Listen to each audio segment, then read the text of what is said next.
Welcome, everyone, to the June 27th meeting for the City of Clovis Planning Commission. Members of the public are encouraged to participate in this meeting by accessing and listening to the webcast on the city's website, providing written comment at the same, or coming to the Planning Commission meeting in person.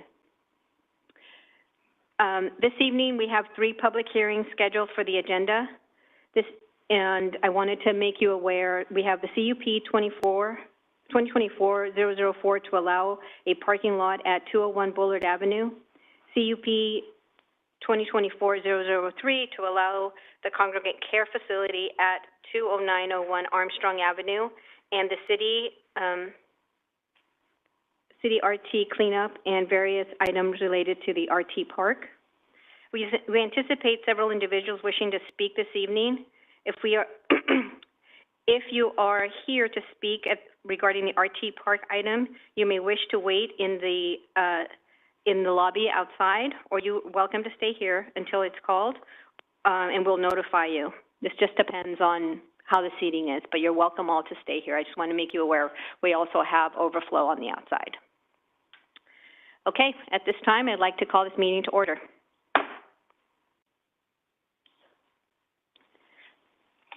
Commissioner Bedstead, will you lead us in the flag salute? Yes, we can. Salute the flag.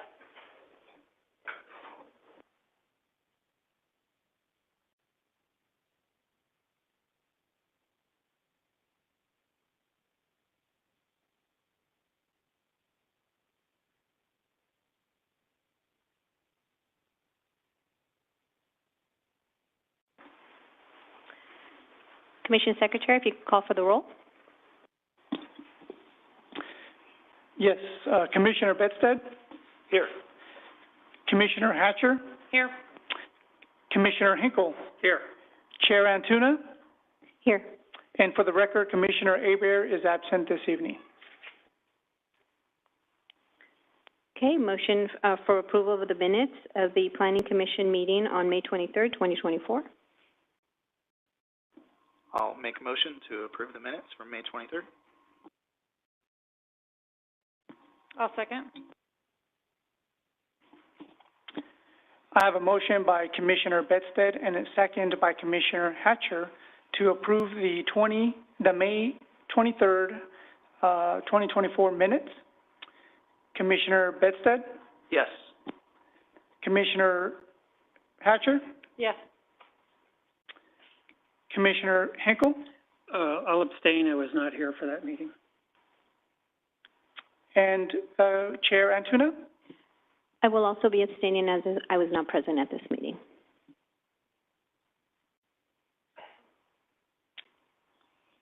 Okay, thank you. Motion carries 201.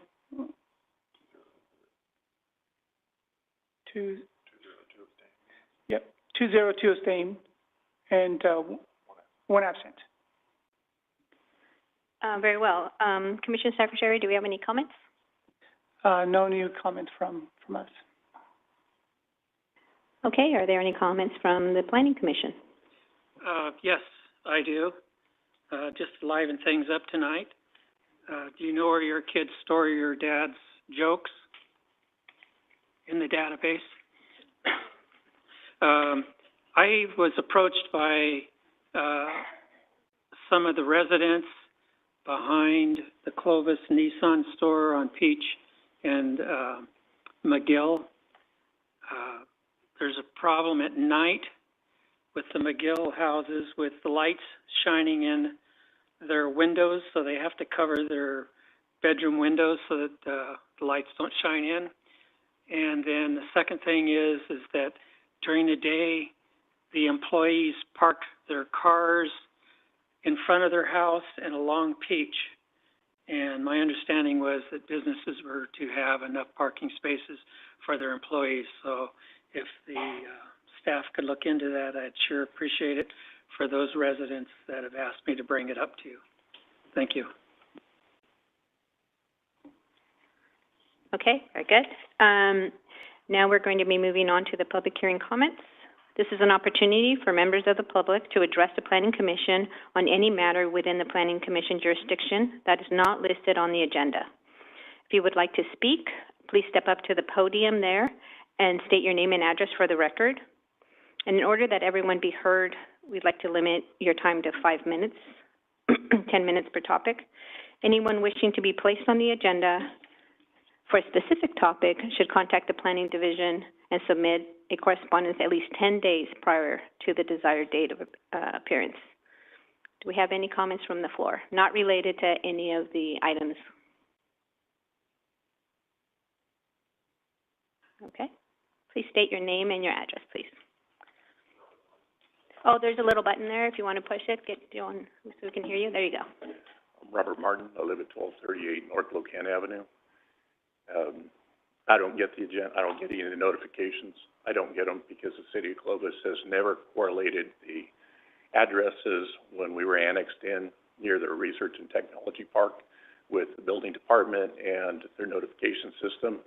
So I know myself and several of the neighbors had to go to P.O. boxes, and we've been on that for nearly 8 years now because we don't get regular delivery. There was only 16 of us left.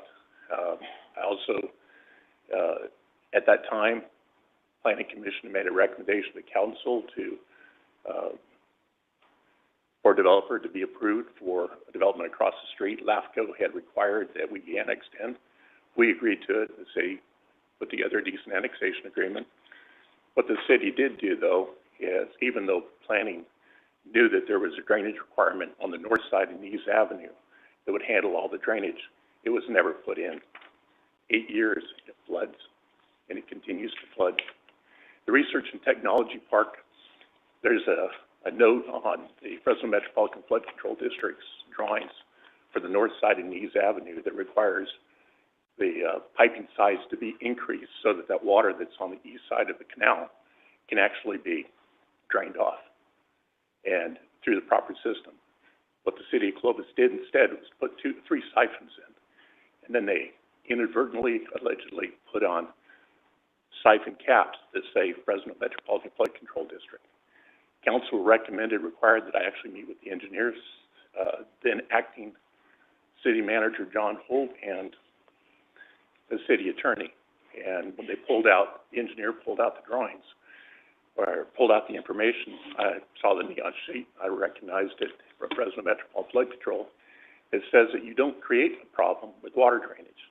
It was created, it's still there. Every car that goes around those corners washes oil off on the bottom of it, contaminants, and then it floods. Now, part of our agreement includes we get to maintain our wells for the life of our properties, which is counterintuitive to it.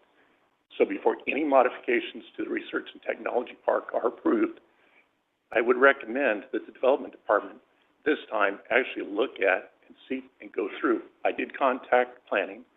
I asked if they'd gotten any comments back from Fresno Metropolitan Flood Control District. They hadn't at that time, a week and a half ago. I also placed an email, no response, and so that flooding still goes on. And any additional housing that goes in there is just going to exacerbate a problem that's already existing. People are not going to want to drive up and across and around and hang up at an intersection that they no longer stop at. You know, Sir, have you come to the Planning Department to discuss the issues that you're having, and have they been able to address them? Into the Planning Department, no response. In fact, Steve White, when I spoke to him about it initially, he said when the city wants something, they'll take it. I went to council. Council referred me back to Planning Department, city attorney. I met with him. They went out and tried to do something. I went to Luke Serpa. Luke Serpa said unless I was an engineer, he wouldn't even talk to me about it. I built the Mendota Federal Prison. I built off-site and on-site here in Clovis and in multiple cities. All I've done is integrate businesses into communities based on the state statute requirements. In Clovis, they're not being met. They're being hidden, covered up, and the assumption is, well, nobody will figure it out. So why don't, right here, this nice gentleman there, Shane, will help you. You can come and get his name and number, and he will contact you, or you can exchange numbers, and he can help you with that. I'm happy to. Thank you. Oh, yeah, go ahead and turn off that little button. Thanks.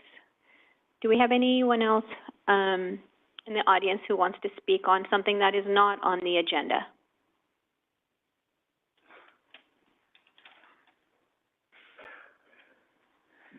Okay, seeing none, we're going to go ahead and move into our public hearing. And before I go into our public hearing, I do want to note that we have quite a bit of people here tonight, and we'd like to indicate that everyone wishing to speak will have their time to speak, but we are limited to the 3 minutes so that everyone can speak tonight. Just wanted to make you all aware of that. Thank you. Okay, we're going to go on and move to item number 1.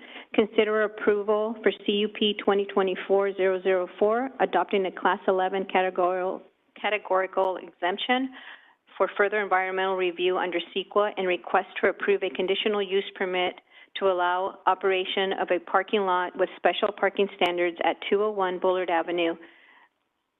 Waterhouse Family Investments, LLC applicant, and owner, Harbor Associates Engineers and representatives. Staff? Thank you. Good evening, Commissioners. The site is located on the north side of Bullard Avenue between Minnewawa and DeWitt Avenues. It is zoned C3 Downtown Commercial, which allows for standalone parking lots subject to an approved conditional use permit. The project is in association with Waterhouse Animal Hospital, which is located approximately 200 feet to the east of the project. The adjacent land uses include single-family residential to the north and south, a dental office to the east, and a vacant lot to the west. The site is currently developed with a single-family residential and an accessory structure, which will be demolished for development of the site. Waterhouse Animal Hospital was approved in 1981 and currently provides 12 parking stalls on site. However, is in need for additional parking stalls for their staff. Staff is currently parking along Bullard Avenue, but the applicant has voiced that parking along the curb is dangerous, and there has been several incidences where staff cars have been hit. Therefore, they are requesting the supplemental parking lot to alleviate staff from parking on Bullard. The parking lot will operate for the same hours of operation as the veterinary hospital, which is Monday through Friday from 8 to 5:30 p.m. The parking lot will not be used as a pay-to-park lot, and the applicant will be required to maintain the lot free of trash and maintain the required landscaping. The applicant is requesting for a modification to the width of the parking stalls from 10 feet wide to 9.5 feet wide in order to accommodate 20 stalls, which is the amount of employees that they have at any given time. Staff is in support of the reduction in the parking stall to 9.5 feet wide, given that the stalls are in excess of the required stalls for the veterinary use and will be for employee use only. Staff does not anticipate this reduction in the stall to have any impact. The project did receive 2 inquiries from the neighborhood, which was just asking general questions and whether the project would be required to develop a block wall. I did inform the neighbor that a block wall is required along the northern property line, which is adjacent to the single-family residential use. The site plan review process will ensure that these development standards, such as the block wall and landscaping, are met if approved. The project is consistent with the general plan, and staff does not anticipate any negative effects from the project. Therefore, we are recommending the Planning Commission approve CUP 2024-004, subject to the conditions of approval, and I am available for any questions. Do you have any questions for staff from the commission? I just have one. You said it's the lot's just for employees. Is it going to be gated in any way, or? It is not proposed to be gated.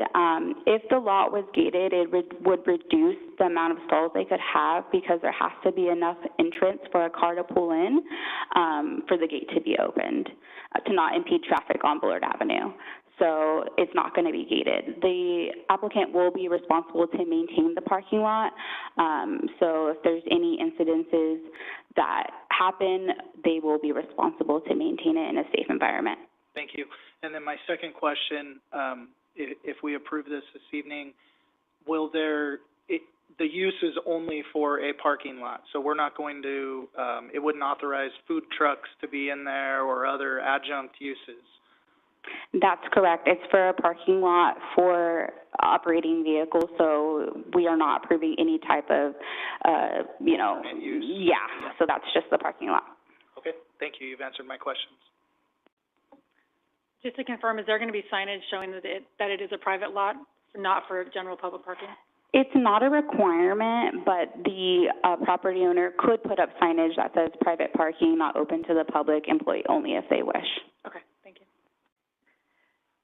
Do we have a provision in place, let's state, I mean, I know the hospital's been very successful, so I'm hoping they'll be there for many, many years. But in the event that it ceases to exist or they decide to move it to a different location, what provision has been put in place so that that hospital and this parking lot are joined together? Meaning, if whatever business goes in there, if it's not the hospital, that they will have responsibility or obligation to maintain that parking lot. Because I would hate to see that, because there's distance between them, right? We have houses and we have another parking lot or empty spot in that area.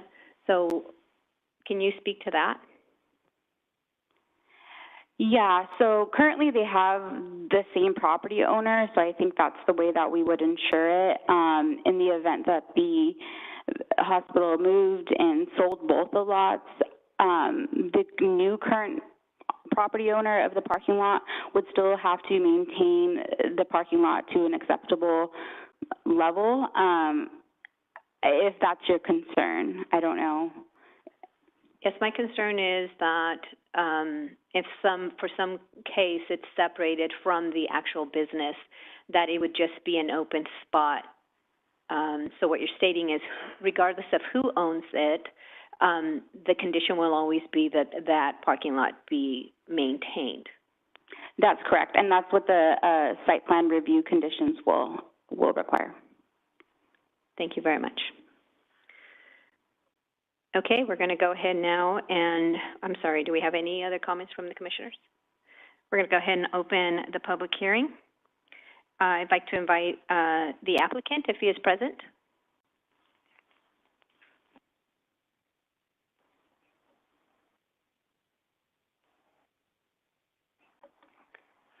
Good evening, Chair and Tuna, Commissioners. My name is Lauren Smith. I'm with Harbor & Associates Engineering, 389 Clovis Avenue, Clovis, California. Liz and staff presented the project very well, and if you have any questions, I'd be happy to answer them. And also, Dr. Waterhouse is here as well, if you have questions for her.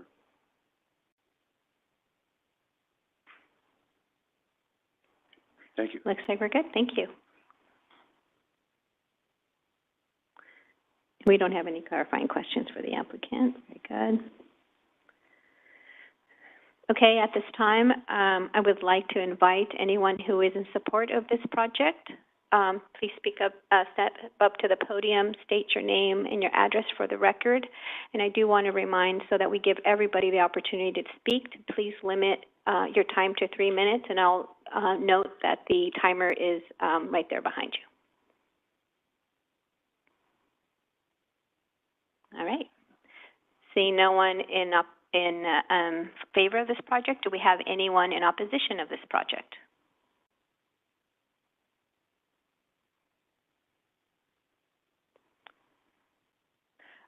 Okay, we see no one in opposition.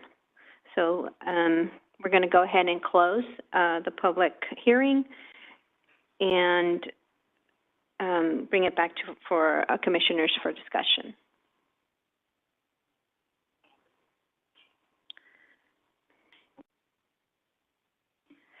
All right, we're ready to make a motion.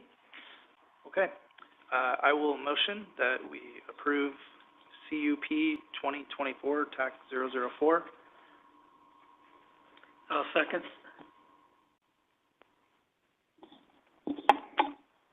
Okay, I have a motion by Commissioner Bedstead and second by Commissioner Hinkle to approve a Class 11 categorical exemption from further environmental review under CEQA and approve CUP 2024-004 to allow operation of a parking lot with special parking standards at 201 Bullard Avenue. Commissioner Bedstead, Yes. Commissioner Hinkle, Yes. Commissioner Hatcher, Yes. Chair Antuna, Yes. and motion carries 401. All right, moving on to next item, CUP 2024-003, adopting a Class 32 categorical exemption for further environmental review under CEQA and approving a conditional use permit for an 18-bed congregate care facility for the properties located on 2901 and 2939 Armstrong Avenue. Cheryl Nielsen, owner, ARK Congregate Living, Fresno LLC applicant, and Orlando Ramirez, representative. Staff? Thank you, Chair, and good evening, Planning Commission. CUP 2024-3 is associated with a half-acre site located on the east side of Armstrong Avenue, located just north of Rickert and south of Gettysburg. It is currently zoned R1C, which is one of our single-family residential zone districts. The project site, highlighted in red on the screen, was originally created, the two parcels were originally created with the rest of the surrounding tract back in 2005, and it has remained vacant since well before then.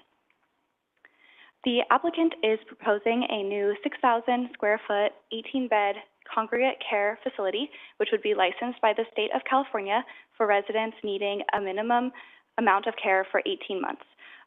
The facility would operate 24 hours a day, 7 days a week, with rotating nurses and professional staff that would provide services such as medical supervision, skilled nursing, on-site dialysis treatment, and more. On the screen, you will see a colored rendering of the proposed elevations for the building. This was specifically designed by the applicant to emulate the same design characteristics of the other homes in the neighborhood. Here you will find 4 examples of different congregate care facilities that we have within our community. Each of these homes range from 10 to 18 beds, and they were all approved through the similar and same CUP process for congregate care facilities. Each one of them looks different from the other, and that is because they are all in different neighborhoods, so they were each designed specifically for that neighborhood that they are in. The applicant is proposing 2 access points off of Armstrong Avenue with a circular driveway, and this is consistent with some of the other homes in the neighborhood and those that front Armstrong as well. 6 parking stalls are provided, 2 of which are in the garage of the home. Based on the code requirements for congregate care facilities and the number of beds, only 4 spaces are required, but 6 are proposed, so they are in excess of 2. In addition, a trash enclosure is located currently along the north property line. However, staff did receive correspondence from the neighbor to the north who had concerns about it being located so close to the property line, and staff, planning, engineering, and public utilities are working together to find a new location for the trash enclosure further from the property lines, but still adequate for the solid waste vehicle to access it. Also, for congregate care facilities, staff recommends that a minimum 6-foot masonry wall is installed along the property lines, and the applicant is aware of this recommendation and has included the wall in their plans. Staff has received a bit of correspondence regarding this item. We have received 1 letter of support, which was included in the staff report packet, and we have also received 2 letters of opposition and a public comment, which were provided to you on the dais today. The letter of support was from a neighbor across the street who believes this is a necessary use and it will blend nicely with the neighborhood. The 2 letters of opposition and the public comment included concerns such as safety and security, traffic, noise, neighborhood impact, and property values. The fire and police departments for the city of Clovis did review the proposal, and subsequent conversations with the police department confirmed that there are no concerns regarding calls for service with the other congregate cares facilities within the city, so they had no opposition with this item. The engineering division reviewed thoroughly for traffic, and based on the typical number of visitors and staff, and also Armstrong Avenue, there were no concerns with traffic. The facility will be required to comply with the noise standards as required through our municipal code. And regarding neighborhood impact and property values, the state of California highly encourages congregate care facilities and group care homes to be placed within residential areas. For example, homes that have 6 or less residents do not require a CUP, and for those that have 7 or more, the city has the opportunity to require a CUP, which is what we have retained. So through this process, that's how we are able to condition the design standards and ensuring that they are blending with the neighborhood and developed similarly to the other homes.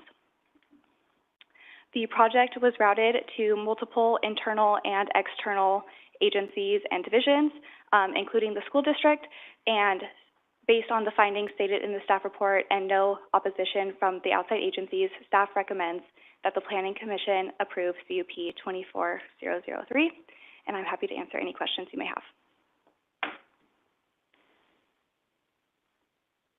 Go ahead. I have a couple of questions. I just want to confirm, I believe this to be the case, but this is a single-story that is correct. Product. Yes. There's no balconies or any kind of elevated structures or anything of the sort. I know oftentimes when we're kind of dealing with infill projects, there's a lot of concerns around privacy. Are you looking into my backyard while I'm trying to swim or do other things? In this case, we're dealing with a single-story unit with no elevated structures. Correct. Okay. And then in the one letter of opposition here, they talk about lighting from the facility and parking lot lights. Maybe I missed that, but what other structures from a lighting perspective will exist here other than lighting that's, I guess, mounted to the surfaces of this structure? That is a very good question. I think I will have to defer to the applicant for that one, for additional lighting. Okay. Not too sure. We'll table that until Yes. the applicant gets a chance to speak then.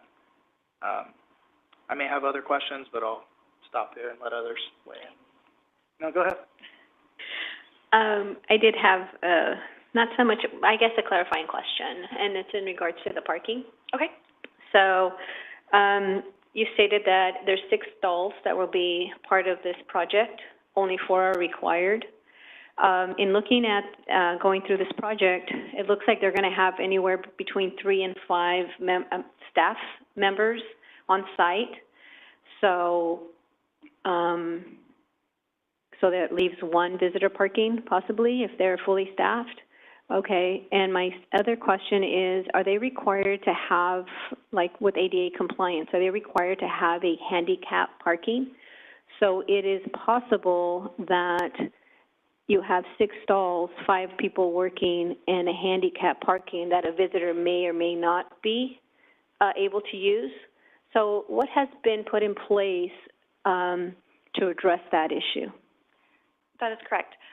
So the code requirement is only 4 stalls based on the use. However, based on the typical number of visitors, to my understanding, is that it is fairly low. However, this is a good location as Armstrong does have street parking available, so it doesn't count towards their required parking, but it is available there for others to use. Okay, so street parking is what's used, not by staff, but by people visiting. Okay, thank you. Are there any other questions? I guess I'll jump back in. Can you go back to the proposed site layout? There you go. Can you just highlight for me where so there's 6 parking spaces. Oh, sorry, wrong way. I see 1, there you go. Okay, I missed 3 and 4. They're Oh, yes. shaded up 3 and my 4 drawing. are in the garage of the home. Okay, yep. I just couldn't see the numerals here. Okay. Thank you. All right, very well. We're going to go ahead and open the public hearing, and I'd like to invite the applicant at this time. Please step up to the podium, state your name. Good afternoon, Commissioners, Chair, staff, and residents here. My name is Orlando Ramirez. Everyone knows me as Londo, and I live at 4233 West Watson in the fair city of Fresno, California. Melissa, thank you for the great job on that summary of the presentation. Before I get started, to answer the question regarding lighting, since this is in a residential setting, we will require just typical residential lighting, just wall sconces. We're not going to have any overhead beams or anything that shines into adjacent property, so that's not of a concern. Regarding the parking also, since 4 are required, we provided 6. Typically, most facilities operate actually with 2 to 3 employees on any rotation, but we put 3 and 5 just to be safe. Regarding the ADA stalls, there's 2 there proposed. I believe the use only requires 1 ADA stall, so if we need to, we can remove one of the ADA stalls and provide an additional parking stall on site, so there is no parking on street. We provided the 2 parking stalls, the 2 ADA stalls, just in case one of the employees is disabled. So that is the reasoning for that as well. So it's just looking forward in case there is a disabled operator or nurse on site. So with that, I'd like to expand a little bit on the use itself. As you may be aware, the state of California requires that if you were seeking to construct a congregate care facility, they require that these facilities be in a home-like residential setting. And if you look at the code, it says they shall be in a residential setting. These health facilities serve persons who are terminally ill, persons who are severely disabled, and persons who are mentally alert but physically disabled. These facilities are also required to provide sufficient space for comfortable living accommodations and privacy for residents, staff, and others who may reside at the facility. These facilities require constant 24-hour monitoring by a licensed vocational nurse that is on duty at all time. Additionally, a registered nurse is required 8 hours a day, 5 days a week. Lastly, there will be a licensed administrator who is responsible for the day-to-day operation of the facility.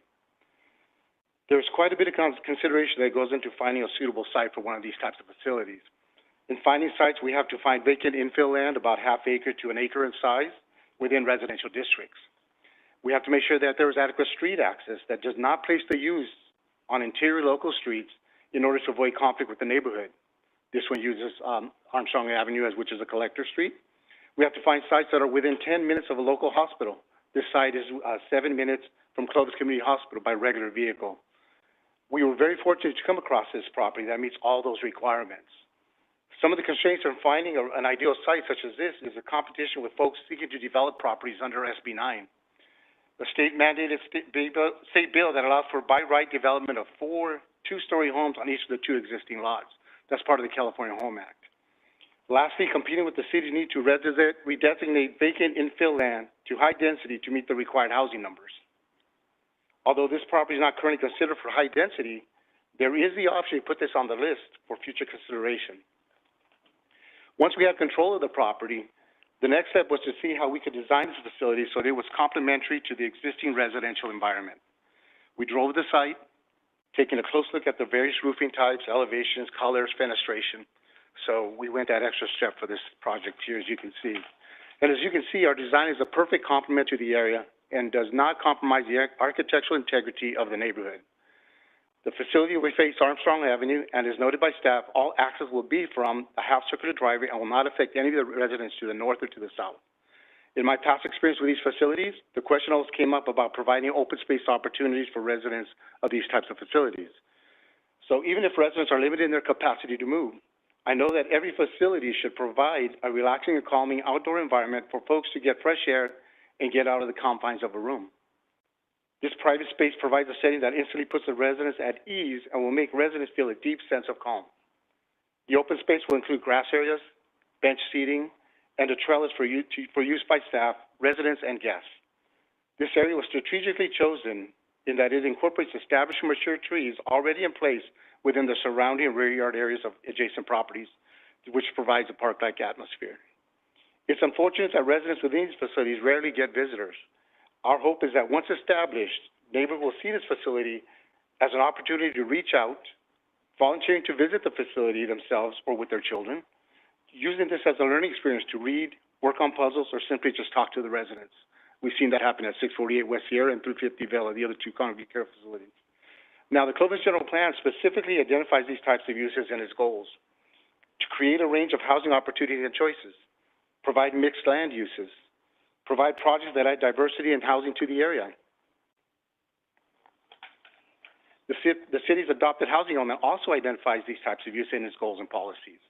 Provide goals specific to meeting the needs of a special needs group. Provide a range of housing types and services to meet the needs of individuals and households with special needs.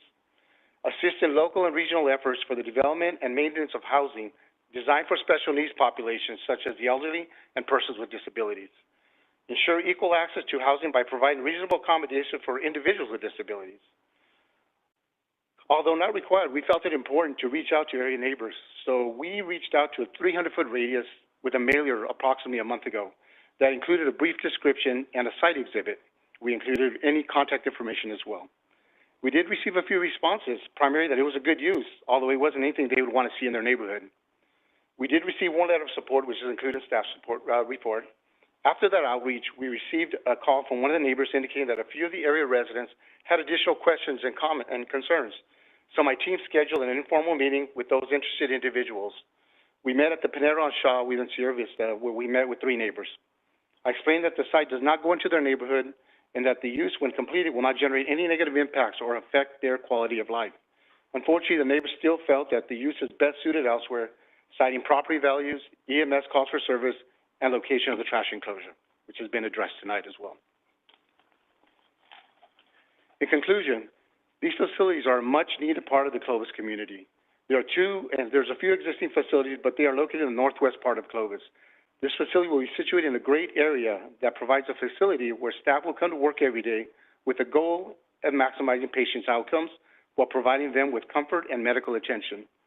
Thank you for your time, and I have Mr. Marquez, who is the administrator, who would also like to speak, and we'll be available for questions afterwards.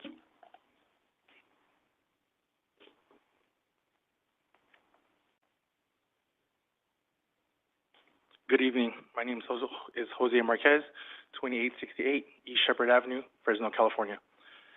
I am a registered nurse with 18 years of experience, the last 5 years of which have been dedicated to serving our nation's heroes at the Veterans Affairs Medical Center here in Fresno.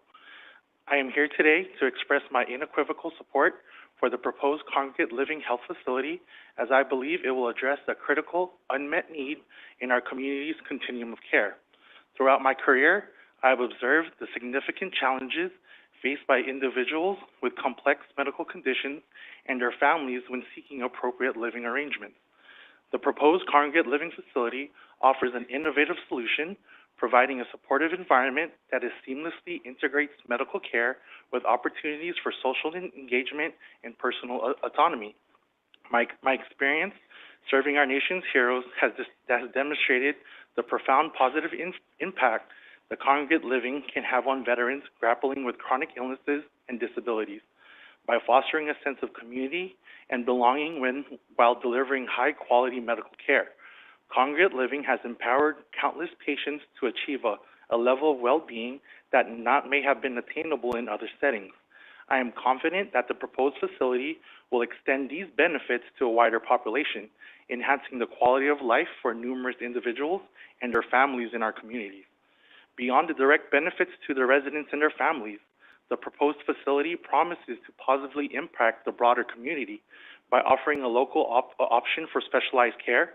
It will alleviate the burden of hospitals and other healthcare providers, allowing them to allocate resources more effectively. Additionally, the facility will stimulate economic growth through job creation and increased local spending. In light of these compelling factors, I strongly urge you to approve the proposed congregate living health facility. This project represents a significant advancement in our community's capacity to care for its most vulnerable members and will undoubtedly contribute to a more compassionate and equitable society. Thank you very much for your time. Do we have, thank you. Yes, ma'am. Do you have any questions, ma'am? No, I was going to see if the commissioners had any clarifying questions for the applicant. No. Okay, thank you very much.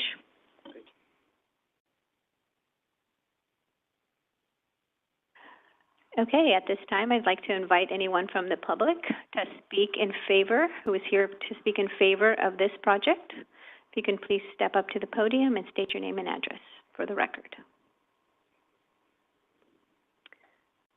Okay, seeing none, I'd like to, at this point, invite anyone who is in opposition of this project. Please step up to the podium, state your name and address for the record. Thank you, and I will remind you we have a 3-minute timer going. Thank you. Thank you, Madam Chair. I apologize. I've had a 5-minute. I was anticipating 5 minutes, and I'll see if I can compress this down into 3 minutes without going over.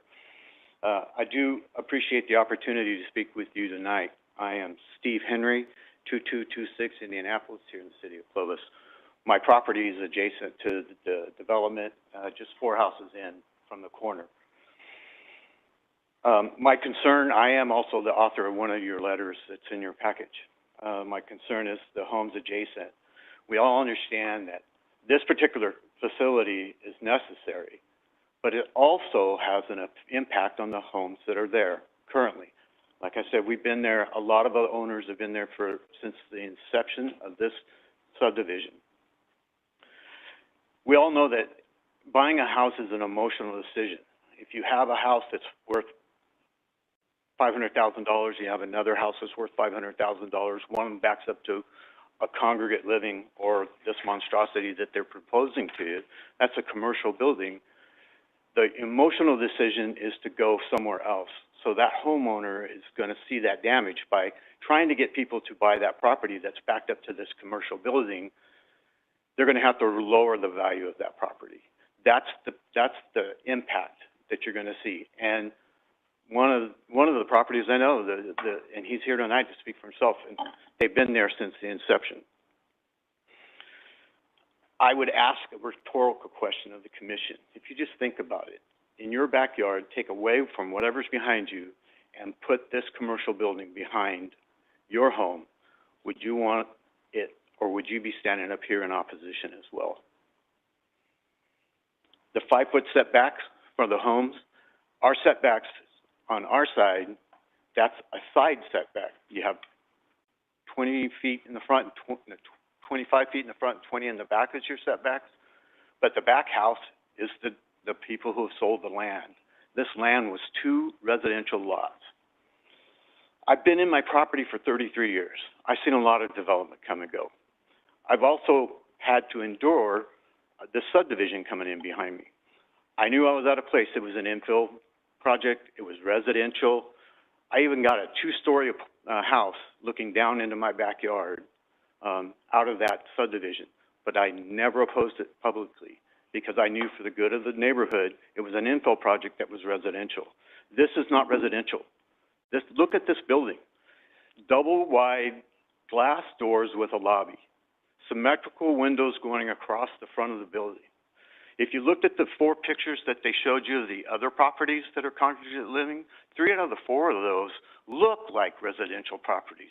I implore you to look at your report and look at the front of that building and tell me that looks like a house. Now, I understand the state law that falls behind this. I also understand that there's a whole lot of things that your hands are tied. My concern is that we've not had an opportunity to have input. 300 feet from this property is all they noticed. There's a lot of people here, tonight that didn't know about the project until we started voicing our opinions on it. So I ask that you not take action on this. Go to a continuance, put it out to the public, hear the public input. This particular home is Sir, I'm sorry, we are out of time, and there is quite a few people. We want to make sure everyone is equally represented. Yes, ma'am. Thank you. Okay, do we have anyone else who would like to speak in opposition of this project?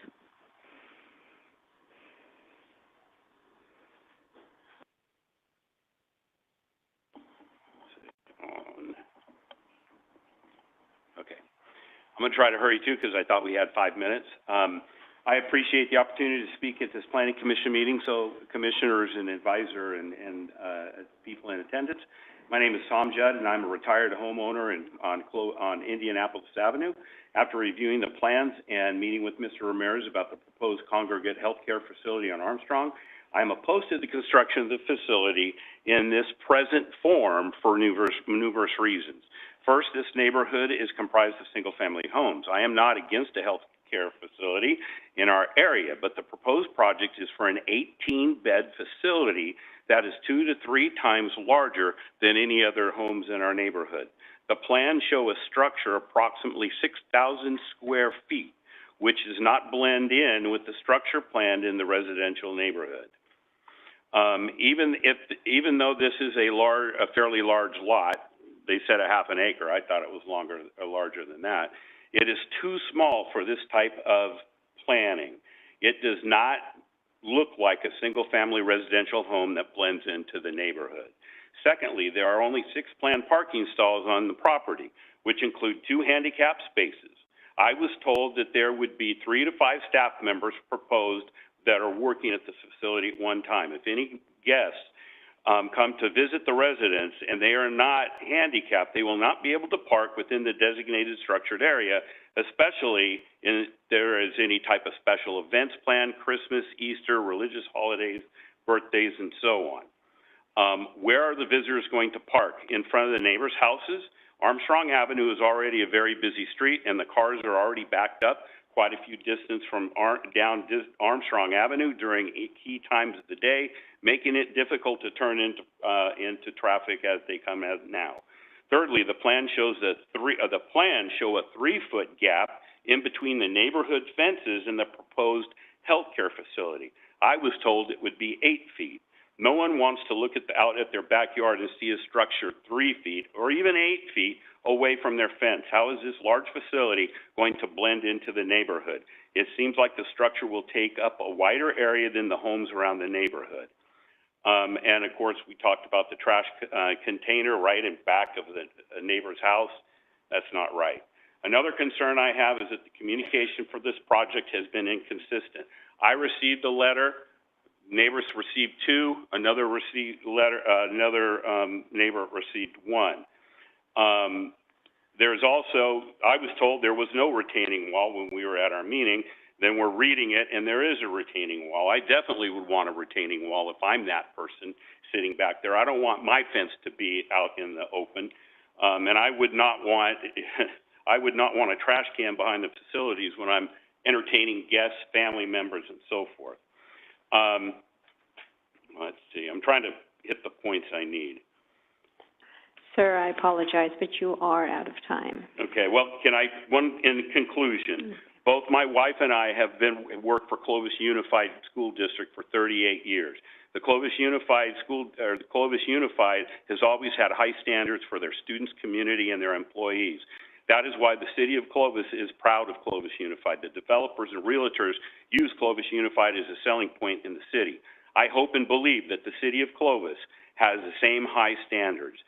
But tell me how this proposed 18-bed structure, which does not really aesthetically fit in the neighborhood with the size and number of people, can be built without consistent communication, discussion, and public input with the neighbors that live in the area.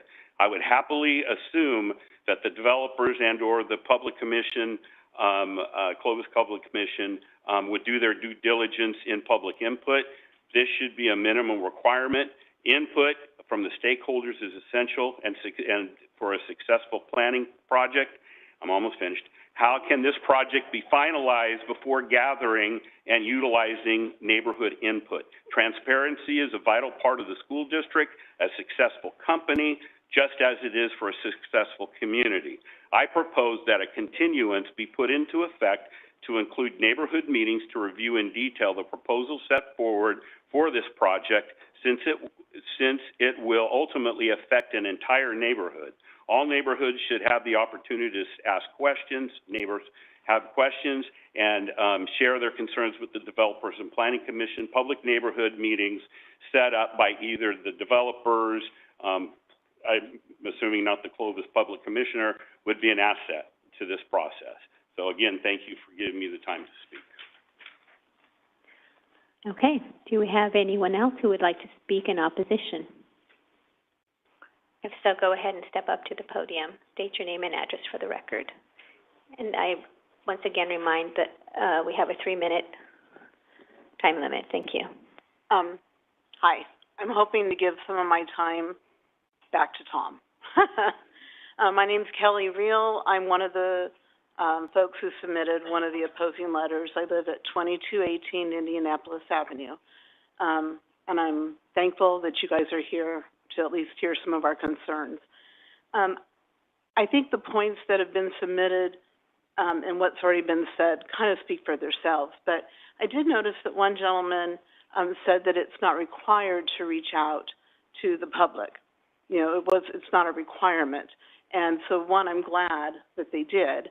But two, you know, we are going to be directly impacted. And as a result, I would like to have the opportunity to be able to sit down and really understand and get specific details of all of our questions and our concerns, not really opposing it, but I think it's been sprung on us. Had no idea. Many of us have pools, construction. There's just things that we would like in communication with. Who do we contact if we have a problem, you know, or any kind of a concern? Are we going to be given that kind of information so that we can have a mutual working, you know, relationship and keep things as happy as we all are? So with that being said, I would also like to ask for a continuous, not to be voted on yet, if you can, so that we can have an opportunity to have some meetings, have those who would like to, especially those directly impacted, and sit down and gain a lot more information. Okay, thank you. Okay. Do we have anyone else who'd like to speak in opposition of this project? Yeah, my name is Jeff Wesson. I'm at 2253 Richard, or Rickert. Maybe someone could tell me how it's actually pronounced. I actually have more of a question, but from a perspective of opposition. My concern, or my question is about the zoning, and if this project goes ahead 5 years, 10 years down the road, they close, what can come in after that? Like, could this turn into some sort of a drug rehab facility? Anything along those lines. I'm kind of curious for clarification on that. And I like the idea of a continuance for some of these same reasons. That's it. Very good. Thank you.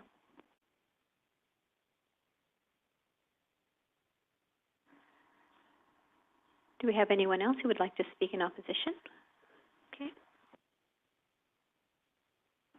My name is Michael Prieto. I live at 2205 Indianapolis Avenue, which is just down the street from this. First of all, this is a residential, first of all, I appreciate you letting me speak tonight.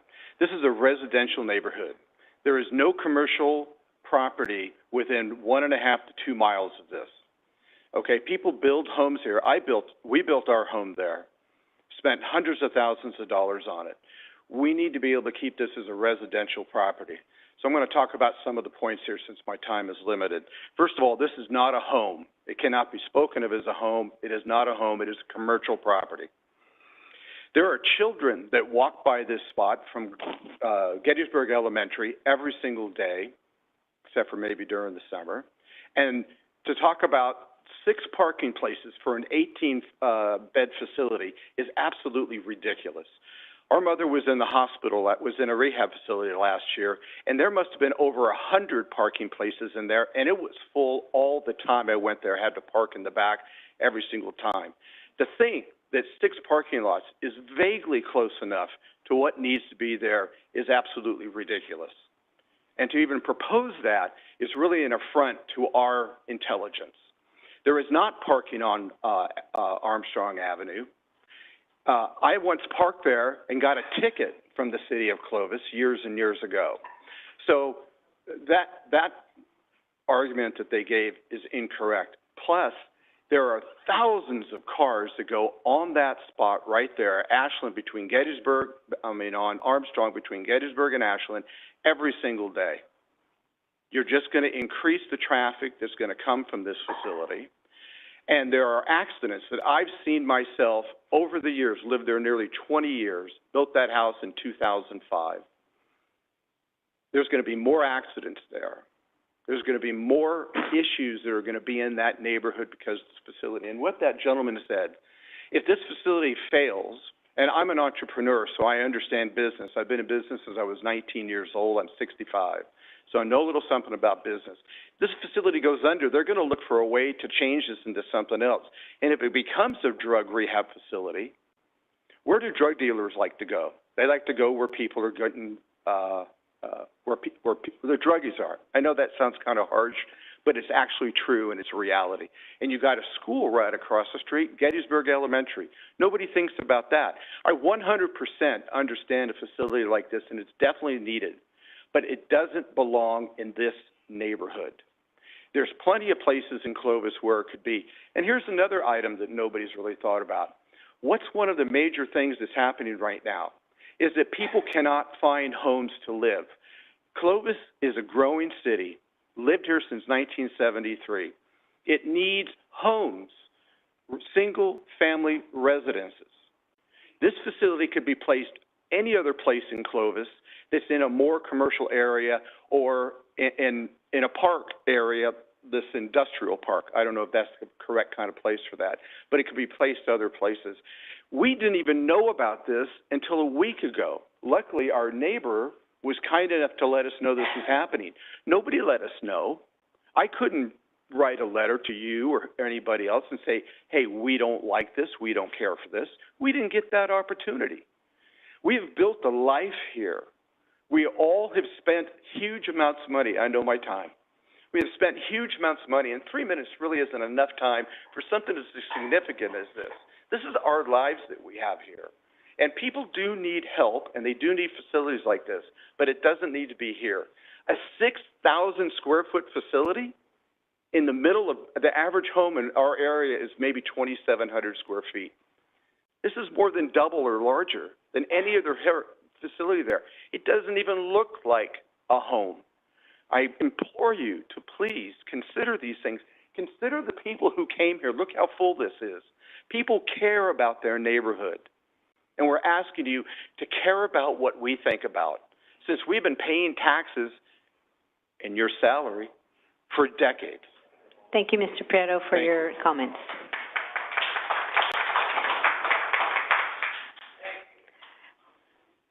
Do we have anyone else who would like to speak in opposition?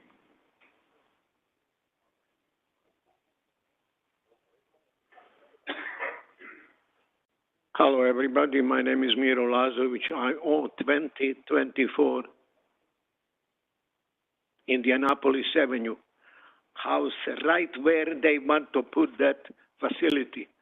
My swimming pool is 6 feet from that garbage dumpster. My property line is 3 feet away from their building. I did not even get a mail from them. I got a letter from neighbor saying, hi, Miro, here is a copy of the letter regarding new proposal plan of what they want to build on the property behind you. It's right by my nose. They're going to bring this. When we met the gentleman, Rodriguez, or whatever his name is, he wrote a letter, dear neighbor, he's not my neighbor. I don't want him to be my neighbor because neighbors don't destroy their neighborhood. He wants to put this property under my nose. Take a look at those 4 girls. Young girls, I love them. I will die for them. That's their house, not mine. Don't put this property next to me. And they lie. 6 parking places? No, they don't have. Somebody's going to get killed within 7 days. People are driving 60 miles an hour there. And somebody's coming from their building is going to get killed. Please. If they want to put that property, take them to White House, Rose Garden, and put Trump inside, and Biden. Thank you. Thank you for your comment. Do we have anyone else who'd like to speak in opposition?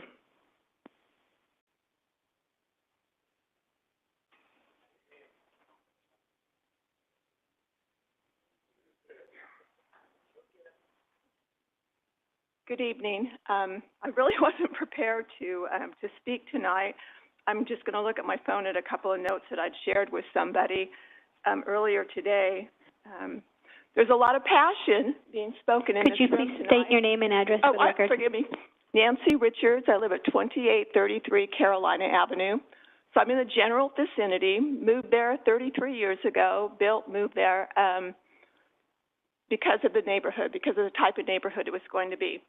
I agree regarding the staffing issues, the parking concerns, and if I may just kind of read my comments here. I have a sister who lives in a skilled nursing facility in Fresno.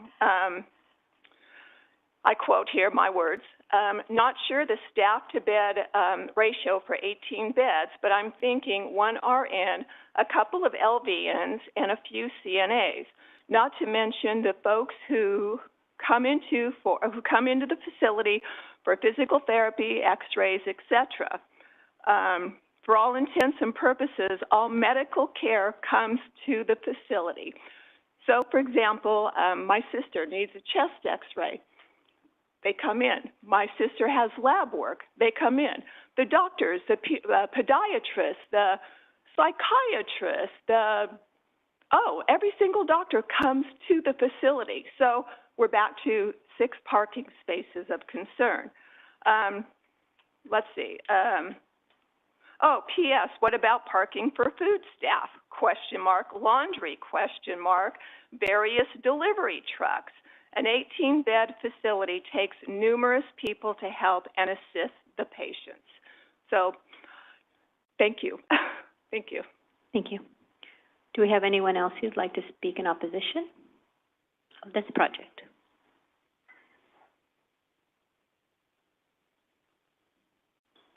Still on, all right.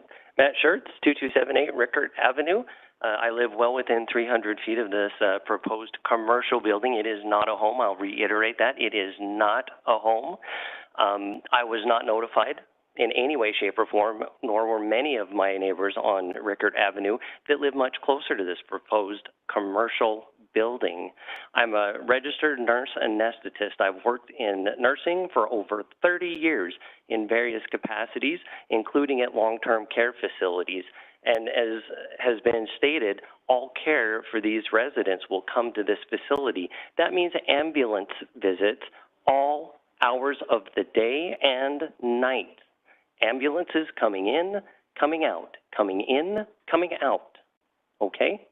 That's something that was not addressed by anybody in support of this project.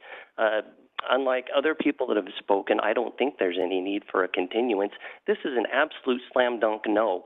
This proposition should have not gone past the very first slide. And if you go back to the first slide and you look at the surrounding buildings, it says one thing: single family residences. That's it. Thank you.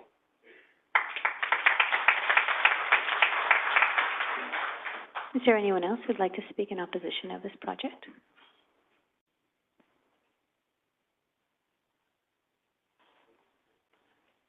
Hi, my name's Harvey Clement, and I live at 2944 Holly Avenue in Clovis, California.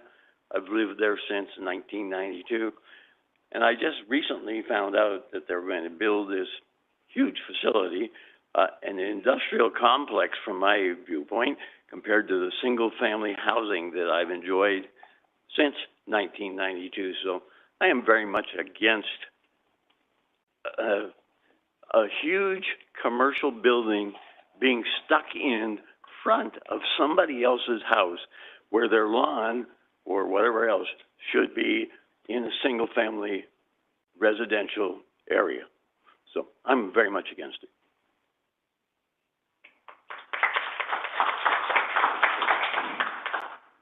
Is there anyone else who'd like to speak in opposition of this project?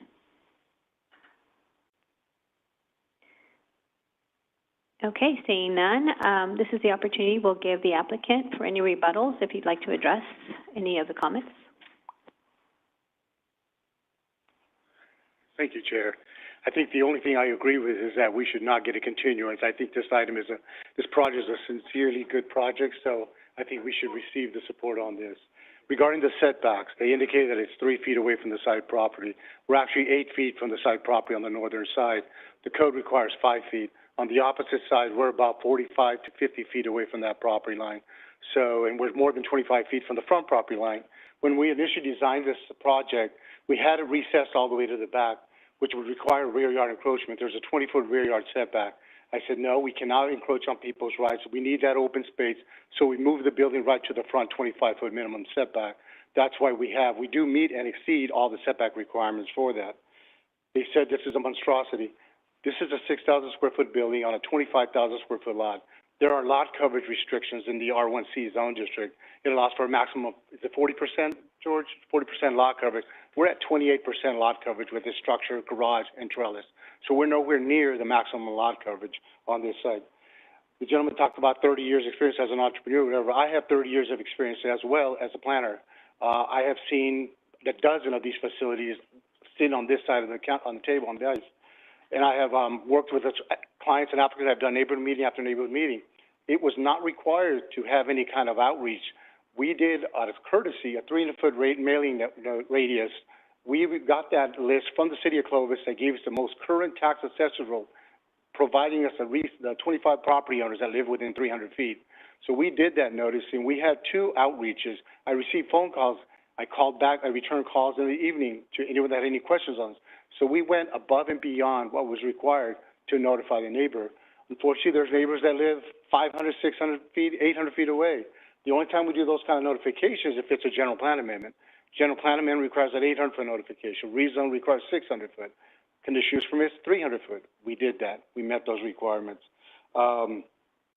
We provided our contact info. As far as traffic, again, I can't stress enough that these facilities are minimal impact to the neighborhood. That's why we did half circular driveways so that people come in, staff comes in, they come out, FedEx trucks come in, deliveries come in on that circular driveway, drop their items and leave.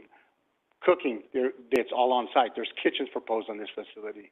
There's restrooms, there's laundry rooms proposed in this facility. So none of that's going to be outsourced. So everything is self-contained for this facility. So we occasionally will have deliveries, just like Amazon does, and UPS and FedEx. Nothing different than that. So I think that, I hope that addresses all the concerns and questions you might have had.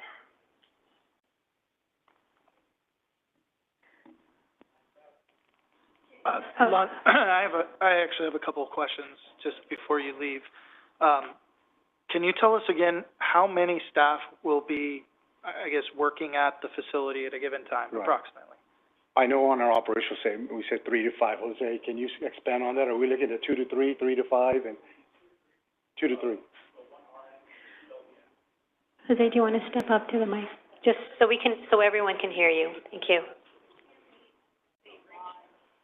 Yes, ma'am. Since this facility falls under Title 22, it's not overseen by CMS. So state regulations say an RN must be present 8 hours a day who is not the director of nursing. To go above and beyond that ratio, an RN will be available and in-house 24 hours a day with 2 LVNs, so 3 licensed staff. So I'm going to re-ask my question.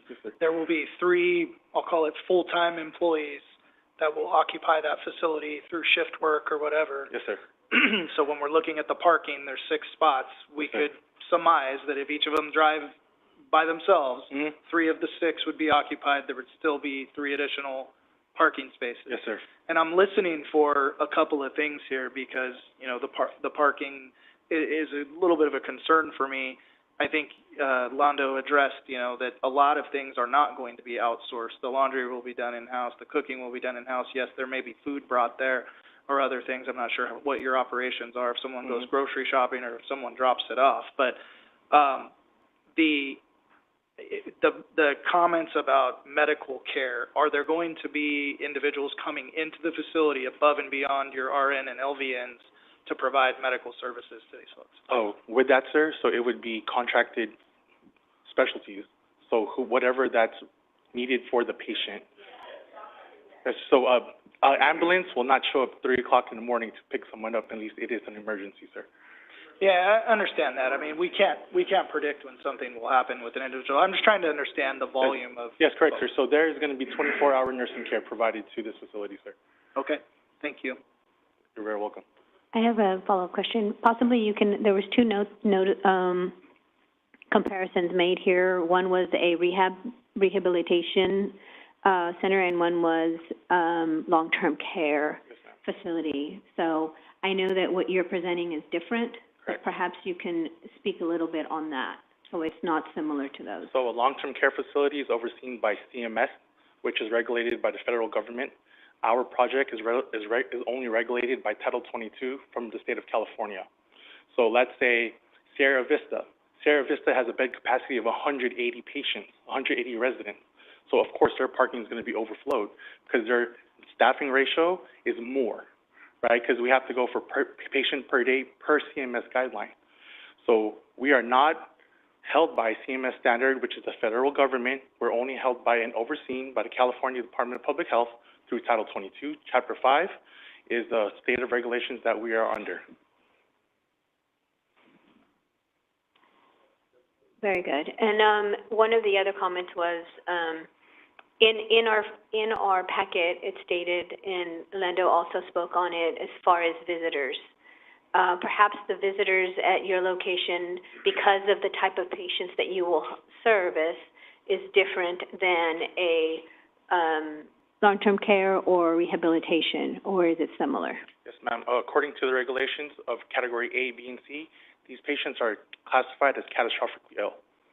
So with this, as my experience as a registered nurse and a former health facility evaluator nurse for the state of California, these patients here are traumatic brain injury patients. One of the facilities that I surveyed in Hesperia, California, was for a child center for Cliff. So the patients there were small children, was a drowning victim. So as a parent, I have 3 little girls myself. Where am I going to bring my child if none of these services are available? Very good. Thank you for the clarification. I don't very know if welcome, any ma'am. other commissioners have additional questions. I do first. Okay, I think we are done with the applicant, so thank you very much. You may be seated. Okay, at this time, I'm going to go ahead and close the public hearing, and we'll bring it back to commission for discussion.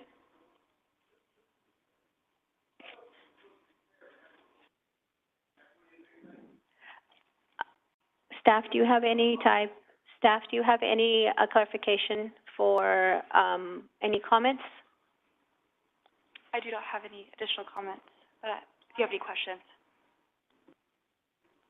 There was one comment made about parking on Armstrong. There is definitely parking on Armstrong. There is a continuous left turn lane down the middle, one through lane in each direction with bike lanes, and then allowable parking against the curb.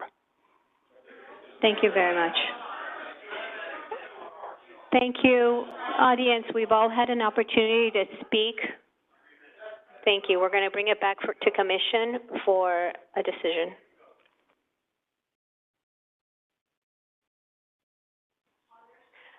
I'm sorry, the open, it's now, this is closed now, so we are done with comments. Thank you.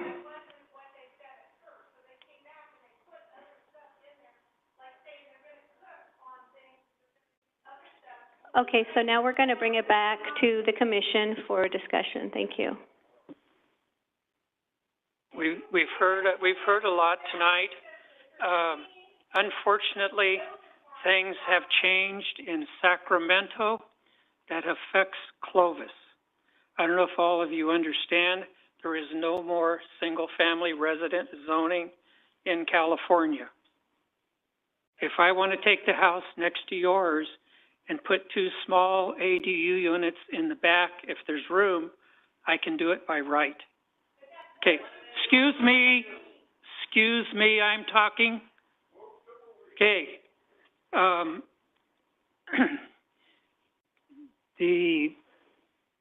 Was brought up about if they brought in rehab for narcotics. Sacramento has said, I can buy the house next to yours. If it's a 4-bedroom house, I can open it up for rehab for narcotics by right. Okay? This is people that we have put in office up there to tell us what to do in this city. And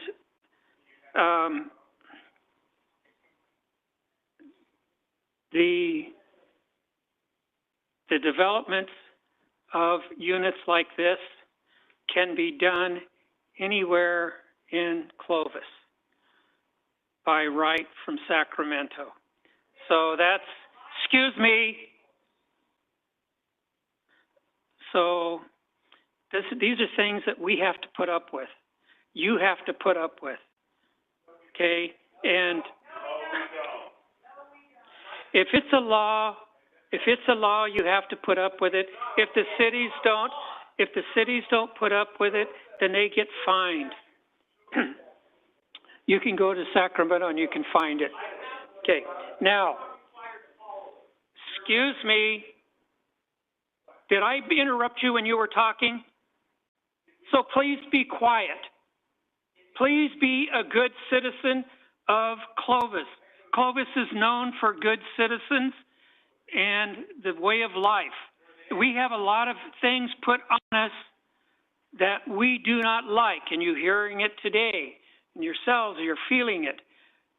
These are things we cannot change in this meeting tonight. Okay.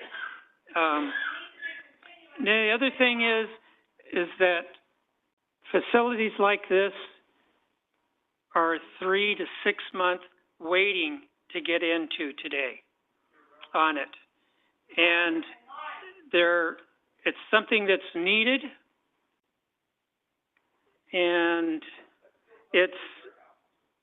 I happen to have 3 of them within a quarter mile, with less than a quarter mile Commissioner of Hinkle, my house. are you for this item? Please.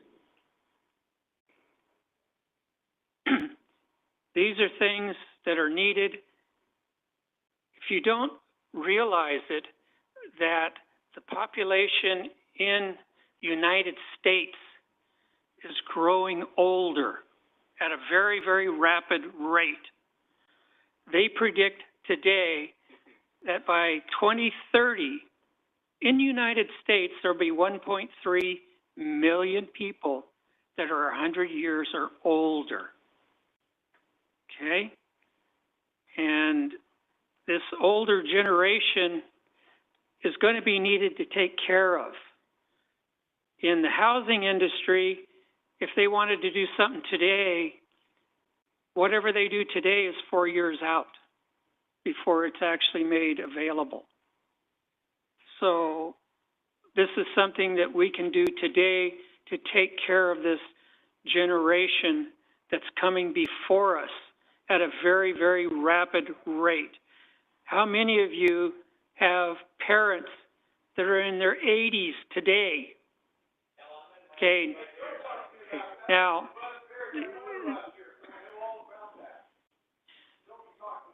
okay, we've got to make arrangements for things, and again, by right from those people up the road that have said, you're going to do this, okay? And that's why it is in front of us today, and I just wanted to face that. Thank you. Do we have any more discussion, commissioners? I have a couple questions for staff, actually. So there was a concern. Sir, please take a seat. The public comment is closed. Sir, the public comment is closed. Please take a seat, sir. Please take a seat. Thank you, sir. Please.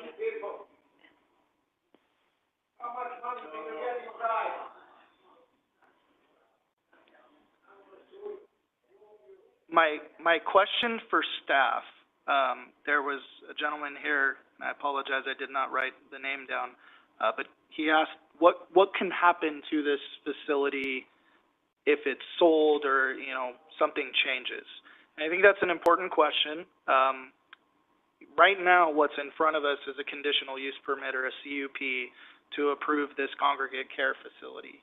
I just want to make sure I understand that if we approve this CUP and this property is sold or transitioned in some way to someone else, or the individual decides to take a different pathway, will there be a new CUP required? Will it need to come back before this commission before the use can change?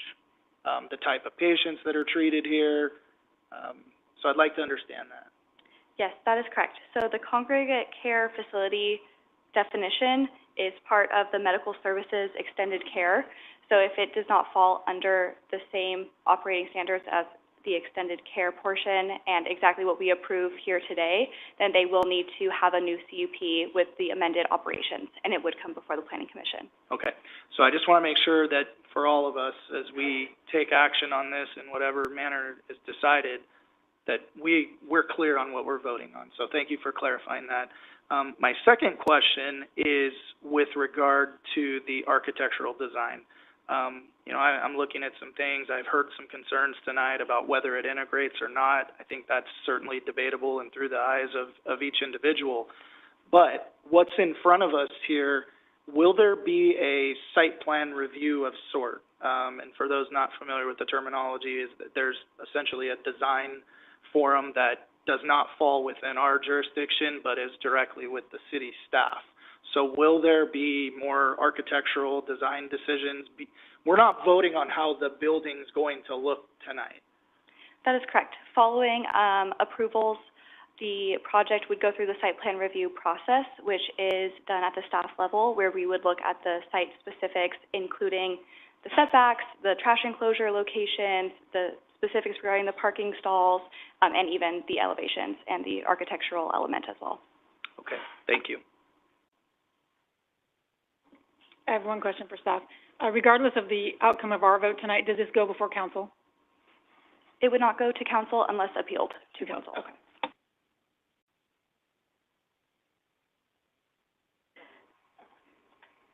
Okay. First, I want to thank every one of you who came out to speak. It is important that you're out here, that you come to talk to us, and that we get to hear from each and every one of you. It is very valuable information to us. We are somewhat restricted in what it is that we can or cannot approve, in the sense that there are laws that do allow buildings, structures to come in by right. I do agree, though, that this is such a needed item in our community. I happen to have two that are within my home. They're not as large as this one. They're 6 beds, but I have volunteered there, come to visit, because it's true, nobody really comes to visit, and have done that I've lived in my neighborhood for 22 years, and they were there before me, and they'll probably be there after me, but because you would never know, and they do have people coming in, but I've never really dealt with ambulances or fire or anything really. I'm not saying it'll be that way in your area, but I'm speaking strictly from my experience. And I'm glad to hear, Lando, that the other facilities, people in the neighborhood have embraced it and have come in to visit with those individuals, because it's a very lonely thing to see an individual in a very bad state and not have people coming in to see them. Families live far away. Because we offer these types of facilities in our area, we have people who come in from San Jose, from, Bakersfield or Morgan Hill or any of those areas who come and stay here. And so it's hard for family to come visit. So I think it's a good project. This would be no different than someone bought up the 2 lots and built a huge custom home. It wouldn't be 2,400 square feet. It could be 5,000 or 6,000. We all have opinions of how it should look or not, right? That's why we pick the homes we do, because we like that design. But there are such much variation of them. So this is the same. I've looked at what Lando has presented, and it is similar. It's larger, but similar to what is in the surrounding area. And as we stated, we don't have any say as to how the design happens. That happens after. All we're approving is the facility itself. So I am in favor of this, and would like, if you're ready, we can take a vote. Okay, go ahead. First of all, I would like to thank you all for coming out. I know coming in public speaking is probably not what a lot of you do. So I applaud you for coming out and making your voices heard. Just a couple of things to clarify, just so you know, the way the meeting is ran is once the public portion is closed, there's no rebuttal from the audience. That doesn't happen in city council, that doesn't happen in planning. That's just the way meetings are run. So unfortunately, we don't open it back up. We're not trying to be rude, we're just following the rules. And for the second comment, we were asked if we would want this in our backyard. I've been up here for probably 11 years now, and of all the things, this is one thing that I would not have a problem with being in my backyard. I don't believe you're going to see the traffic that you think you're going to see. You're not going to see the noise. These people are basically bedridden, and they're not going to get well. So to answer your question, I would not have a problem with this in my backyard. Second question, we're also not paid. So we're not on city staff, we're not paid to be up here.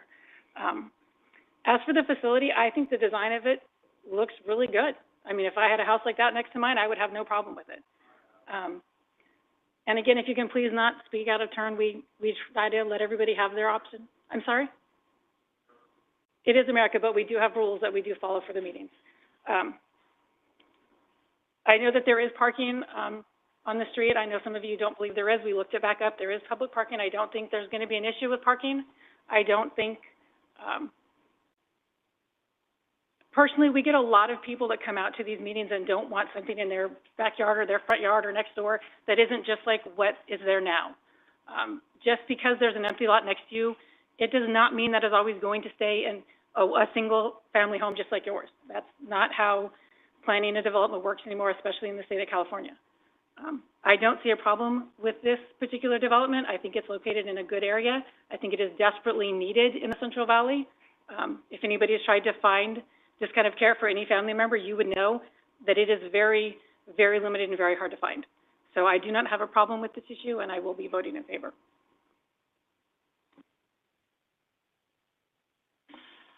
Okay, just a couple comments. I'll echo that of my fellow commissioners here. We really appreciate you coming out. Like you, we're all citizens of Clovis. We are here because we love our city, we love our neighborhoods as much as you do, and we want to be a part of helping guide our city through these things.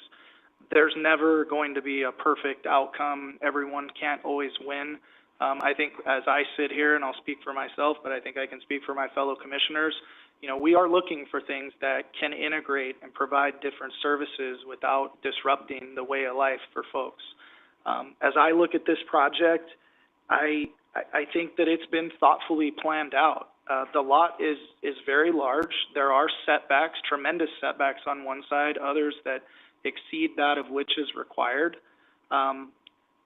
Again, as I said before, I think you could debate, you know, what you like, what I like, how we like the architectural piece. I will say, and I've often commented on other projects, that, you know, we have expectations of the city staff, as you all should, and we are looking for them to help put a design forth with the applicant, with the builder, that does integrate with the neighborhood. We're not looking for eyesores or monstrosities, as I think someone said.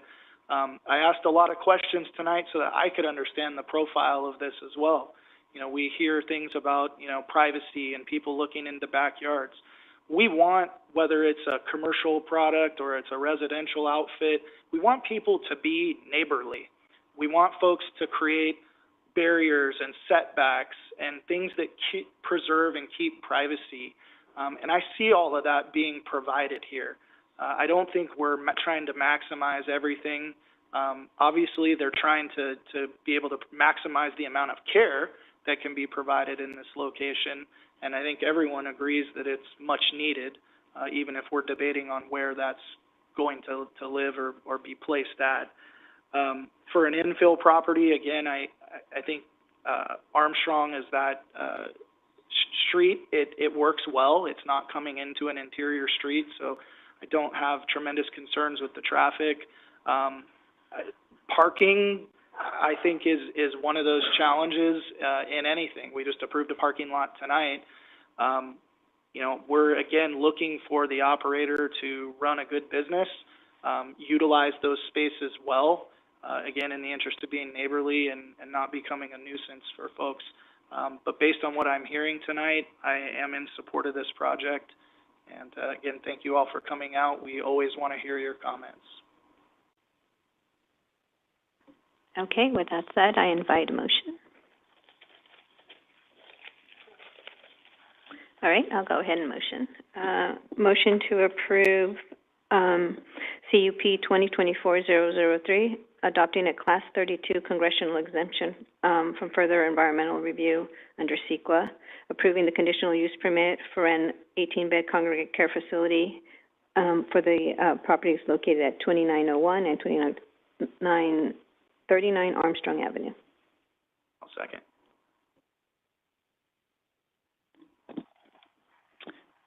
Okay, I have a motion by Chair Antuna and second by Commissioner Bedstead to approve a Class 32 categorical exemption from further environmental review under CEQA and approving conditional use permit 2024-003 for an 18-bed congregate care facility for the properties located at 2901 and 2939 Armstrong Avenue. Chair Antuna? Yes.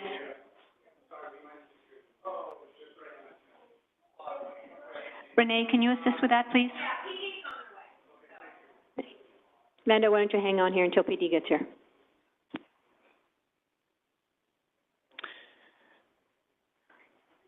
May I continue, Chair? Yes, continue, please. Okay, I will go ahead and start over. Please start over. I apologize for the interruption. Okay. I have a motion by Chair Antuna and second by Commissioner Bedstead to approve a Class 32 categorical exemption from further environmental review under CEQA and approving CUP 2024-003 for an 18-bed congregate care facility for the properties located at 2901 and 2939 Armstrong Avenue. Chair Antuna? Yes. Commissioner Bedstead? Yes. Commissioner Hatcher? Yes. Commissioner Hinkle? Yes. Motion carries 401. Okay, moving on to our next item on the agenda.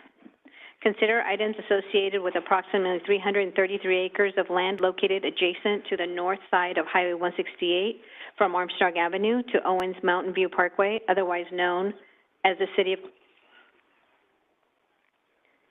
of Clovis Research and Technology Park. Various property owners, City of Clovis, applicant. Okay, we're going to go ahead and take a 5-minute break. I'll read that back in to the record. Thank you.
Okay.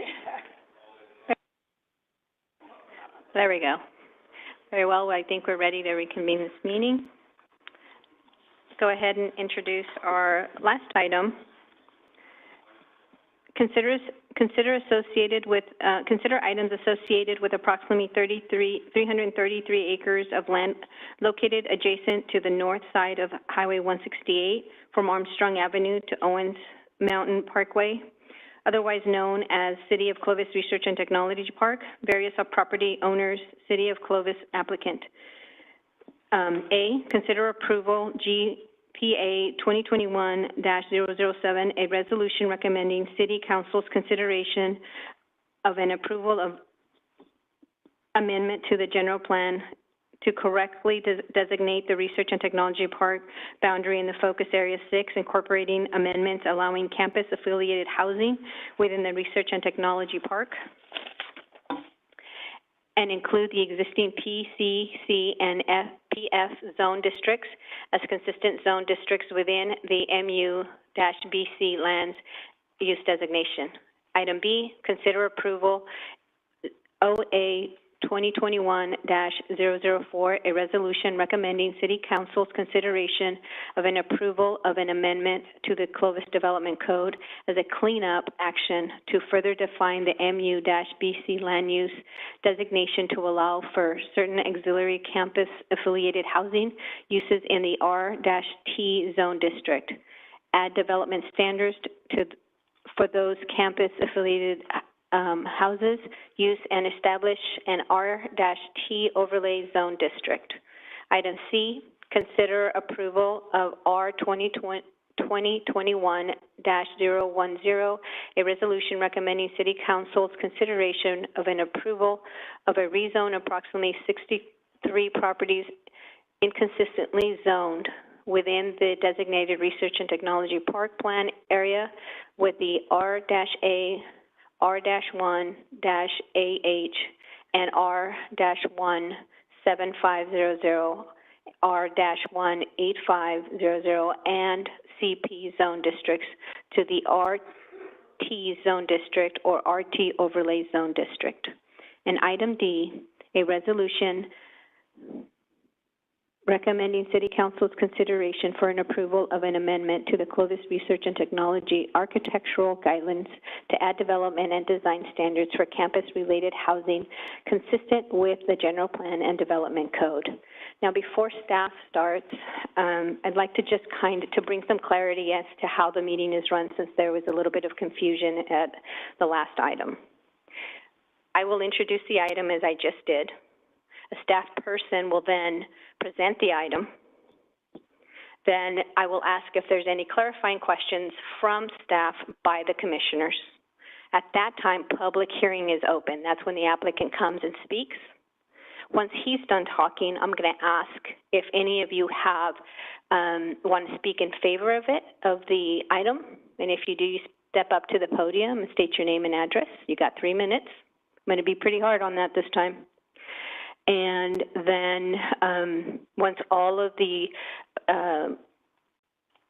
everyone's spoken who wants to speak in favor of the item, then I'm going to ask for anyone in opposition. They'll get the same 3 minutes and the same opportunity to speak in opposition. Then the applicant has the opportunity to rebut anything that is said by anyone, so to bring more clarification. And then I close the session. Once public comment is closed, anyone sitting out here is not able to speak again. You have your opportunity to speak when the public comments are being heard. After that, we will ask for clarifying questions from staff regarding any comments that you stated. Maybe they can bring some clarity to that. And then we're going to take a vote. So that's a standard process of how the meeting will work. I just want to make sure that we have an understanding before we move forward. Okay, staff. Good evening. I just wanted to clarify before we begin that the city is the applicant for this project. Okay, so also I did want to let you know that there was a supplement that was submitted to planning commissioners yesterday that included 3 letters. Copies of those were provided up to dais as well as out in the front lobby area. We did receive an additional 5 letters since the issuance of the supplement, and those were included in the dais and provided in the lobby as well. Okay, so just to start to give a little bit of background on the RT Park project, in 1997, Council directed staff to evaluate the establishment of 180 acres for the RT Park. In 1998, a feasibility study was done and completed, and Council directed staff to move forward with the implementation of the RT Park. In 1999, a general plan amendment was processed to establish the 180 acres for the RT Park. And then in 2001, the first 80 acres of the 180 were rezoned to RT. In 2008, the RT Park architectural design guidelines were adopted by the City Council. And then in 2009, an additional 150 acres were added to the RT Park boundary. In 2014, the Clovis General Plan was updated and inadvertently mislabeled the RT Park boundary in one of the figures. In 2021, Council directed staff to correct land use and zoning inconsistencies on properties within the RT Park and explore campus-affiliated housing with the California Health Sciences University. In 2021, the city entered into an MOU agreement with the CHSU and Proctor Campus Holdings for campus development. I want to note that in 2016, an AUP was approved for the university that did outline campus-affiliated housing. And so the MOU essentially was executing that requirement. Here's just an aerial photograph showing the RT Park area. This area was the first area that was designated as mixed-use business campus in 1999. That's the 180 acres. The area outlined in yellow were what properties were rezoned to RT. The larger yellow area was from 2001, and then that was about 80 acres. And then in 2007, we had a couple of rezone applications that changed the designation on the smaller area in yellow to RT. And then in 2009, the 150 acres that were redesignated to mixed use in 2009. So the purpose of the RT Park cleanup project is to include a general plan amendment that cleans up the RT Park boundary and that adds clarifying language in the general plan related to the RT Park and Focus Area 6. An ordinance amendment will clarify the language that defines the use of school specialized education and training to include campus-affiliated housing in association with CHSU. The rezone cleanup is cleaning up properties that are inconsistent with the land use designation within the RT Park, and the RT Park guidelines is just an amendment to include the changes that we're proposing through the ordinance amendment. What the RT Park cleanup is not, it does not approve a specific project, rather it will lay the foundation for future projects to apply for entitlements or permits. So the general plan amendment, and I'm not going to read everything on this slide here, but everything that's proposed is outlined in the staff report. We are requesting to modify the land use element of the general plan specifically to outline that educational and residential uses that are ancillary to the CHSU campus are permitted. This includes campus-affiliated housing. Another clarification that we're doing is there's currently properties within the RT Park boundary that are designated as PCC and PF. We are adding those as consistent zone districts with the mixed-use business campus designation. We are not proposing to add any PCC or PF zoning. It's what's existing within the RT Park boundary.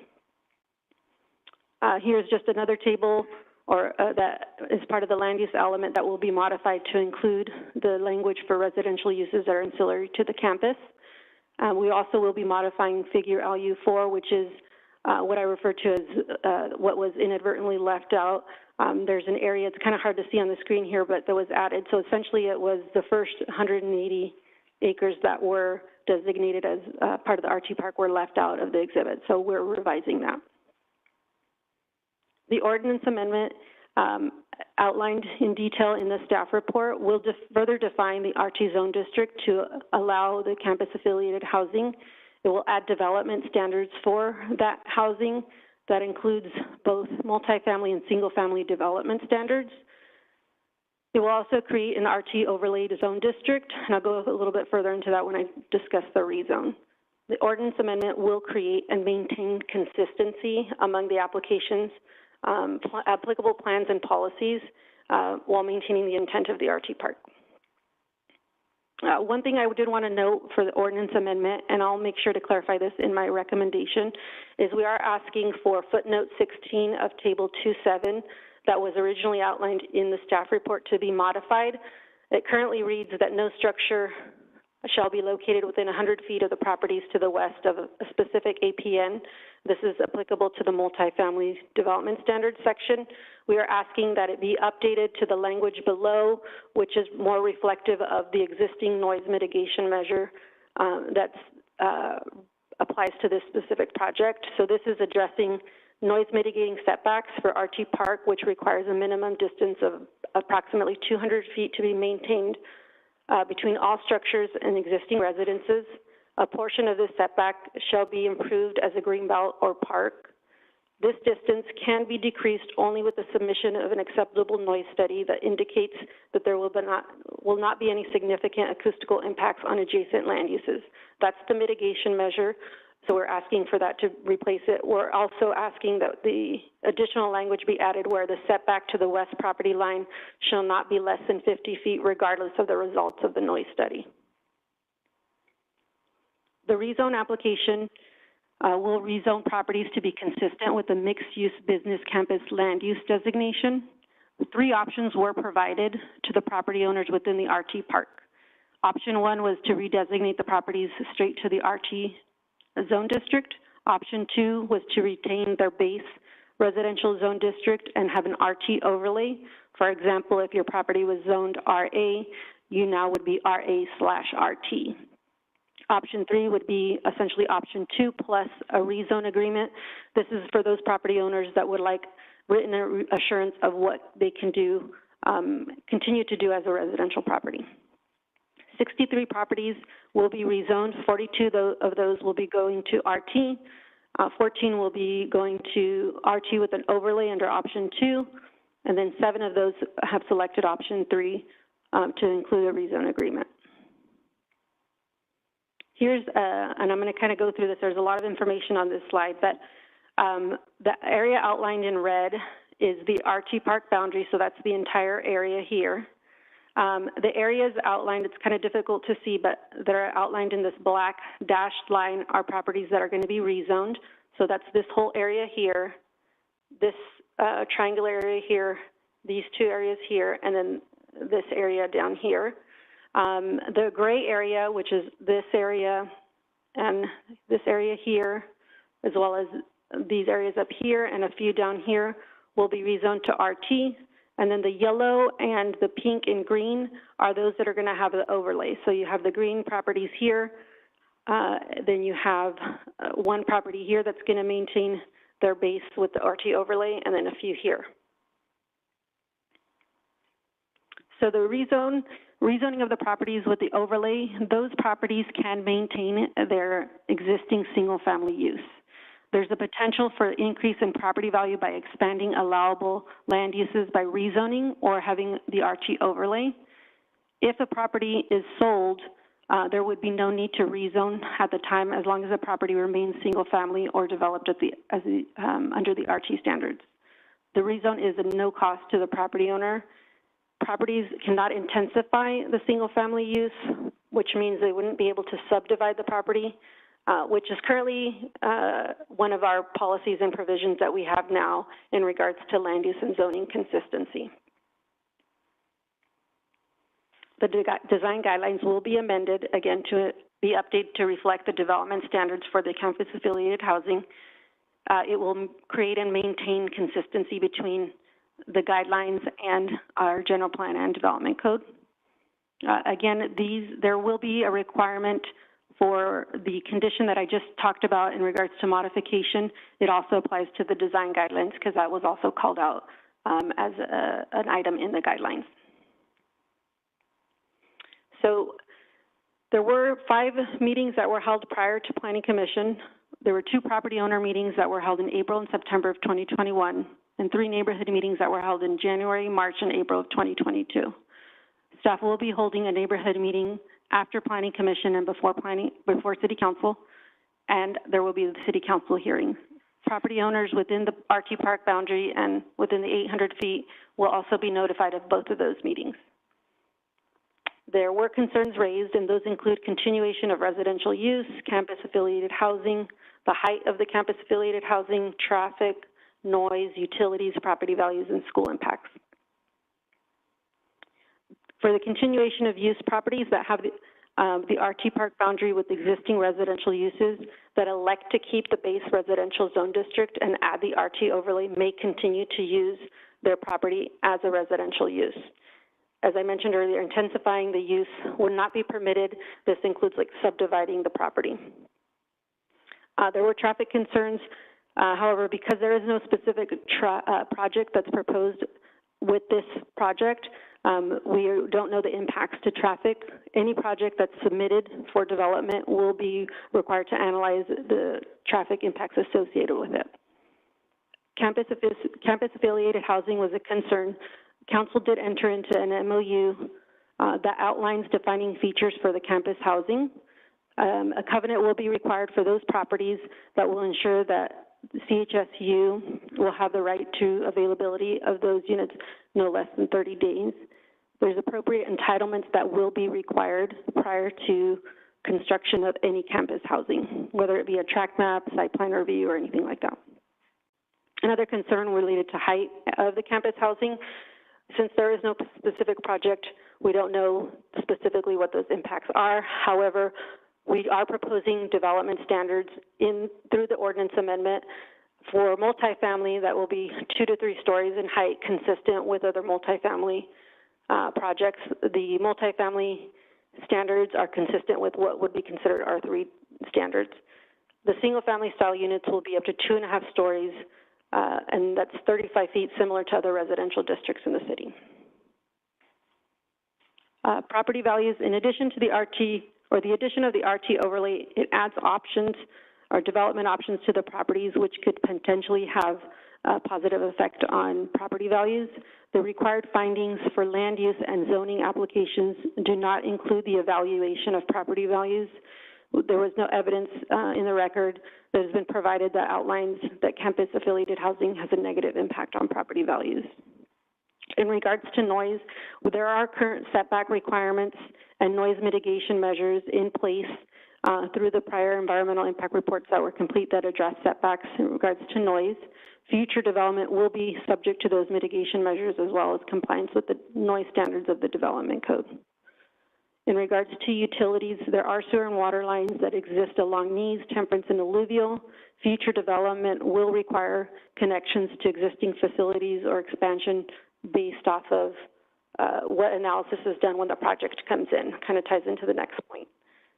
In regards to school impacts, as there is no specific physical development project, we won't know the impact to the schools. We do route projects once they are submitted to the school district. The city works well with the school district, and they provide specific requirements for development. They are also required to pay development impact fees for schools. Finding of consistency pursuant to Section 15183 of the CEQA guidelines was prepared for the project. Because there is no physical development as part of the project, projects that are submitted for development will be required to be assessed individually through the provisions of CEQA. We had 2 EIRs that were prepared as part of the RT Park project, and those are listed on the screen. We also had an EIR that was prepared with the 2014 general plan that anticipated development through the mixed-use business campus land use designation for the RT Park. The project is consistent with the goals and policies of the general plan. Specific policies were outlined in the staff report. The project was determined not to be detrimental to the city. The project was routed to departments and agencies for comment, and those were included in the staff report as well. No physical development is proposed, therefore the finding related to the site physical suitability does not apply. The project will correct inconsistencies between the general plan and development code and bring the city's RT Park into alignment with the goals of the City Council. The proposed amendments will be consistent with the development code. Staff didn't find any of the proposed additions to the code in conflict with any other sections of the code.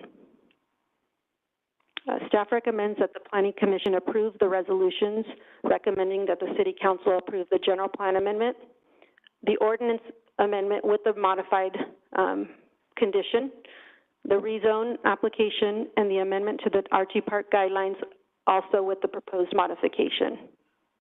That concludes my presentation. Staff is here to answer any questions. Thank you. Are there any questions of staff? Very good. At this time, we're good. Oh, sorry, go ahead. Do you know if there is any plans to put housing in this area for those that work at the Clovis Community Hospital area? Not that I'm aware of specifically. The housing that would be proposed in the future would be campus-related housing associated with the university. Would they be able to put housing there if they were to do that project, to develop housing for their employees? So the housing that would be allowed is related to the campus, so it's specific to the university. Okay, so the Clovis campus, Clovis Hospital Well, campus Clovis Hospital, yeah. would not, okay. Yeah, that would have to be a separate process if they did decide to do something. But they would not be able to do that in this area? No, yeah, the campus-related housing is associated with the university. Is the only one that's going to be allowed in that area? Yeah, pursuant to the MOU that exists between the city, the university, and Proctor. Is it possible that there could be changes in the future to allow them to put housing in there? Possibly, if they come in through and do through the appropriate channels and submit their specific entitlements. Okay, so they could if they did things that were required. Yes. Hi, good evening, Chair and Commissioners. My name is Renee Mathis. I'm the Planning and Development Services Director. To further clarify your question, any changes that would add additional housing that is allowed in the RT Park would require an amendment to the MOU that would have to come back before City Council to be reviewed and approved. So it would not be allowed based on the current terms of the MOU today, so that would have to come back. Thank you. Okay, any other questions for staff? Okay, at this time, we're going to go ahead and open the public hearing and invite the applicant to speak. Alma, we are the applicant. Oh, I'm sorry. I'm sorry. Long night. Go ahead. We did want to remind that it is a cleanup action that we're requesting. Thank you very much. Okay, now at this time, I'd like to invite anyone who would like to speak in favor of this project. Go ahead and step up to the podium. State your name and address for the record.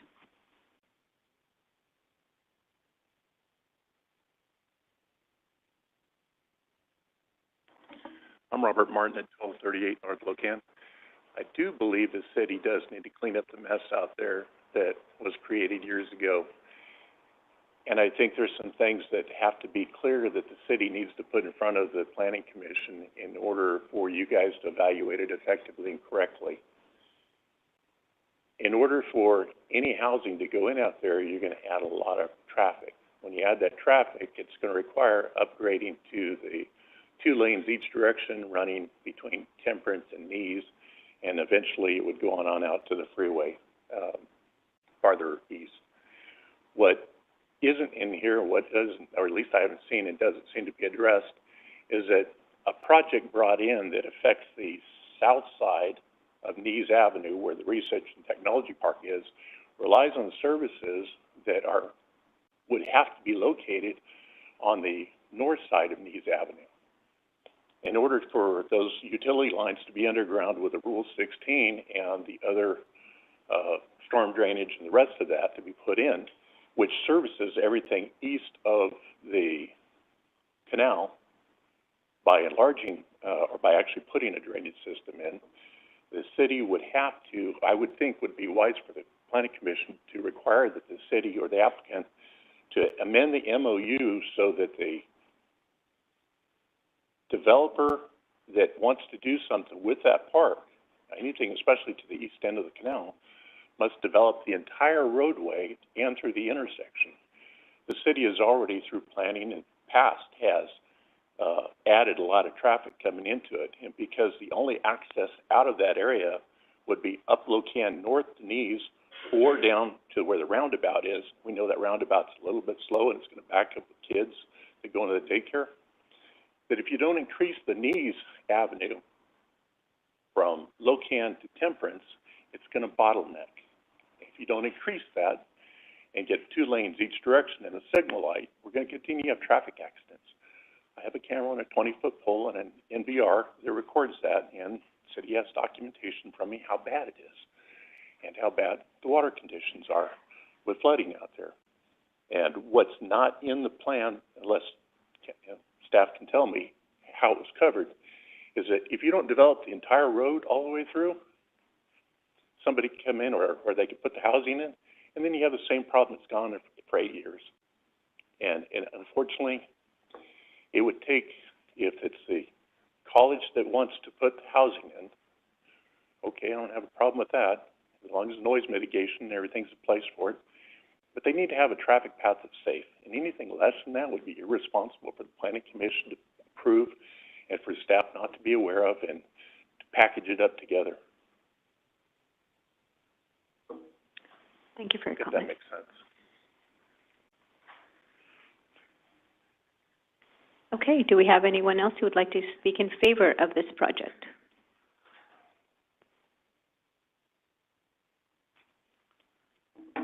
Hello, Chair, Commissioners, staff, and then audience. So I want just to support the I'm sorry, can you state your name and address? Oh, for the sorry, record? Alan Okay. Keshishian. I'm the resident of the 1778 North Traverse Avenue, actually the north of the RT Park. So maybe I'm here tonight on behalf of the former students and the current student for this university that emphasize that this item is very needed for our community. So I'm alumni from this for this university, and then I wish we had this approval long time back, you know. So many of our classmates wish that we had the campus housing in the Clovis, you know. So we want to have a good city, but good city with a good school, good university. And then having the good university is necessary having the housing, okay? Just I want to support that housing. Thank you. Thank you. Okay, do we have anyone else who would like to speak in support? Thank you. Hey, Mark Waller, 2366 Sierra Avenue. We're about a mile away from the school. My wife and I moved our family out here because we just love the area, love the trails, the walkability. We're riding our bikes around that area, walking around that area all the time. So we love this proposal's added walkability and trail system. And the reality is, with a school like that I think only intends to grow without nearby housing available for students, all those students are going to be living somewhere else, and then they're going to be driving all around that area, and all that walkability and that pedestrian-friendly plan that I think the city has for that goes away or is diminished. So thank you for your time. Thanks. Thank you. Anyone else who would like to speak in support of this item? Thank you. Approach and give a written statement, please? You can go ahead and hand it over to George or Dave there, or Joyce right there. Okay.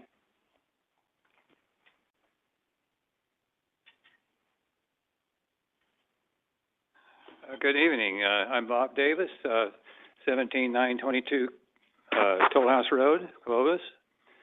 I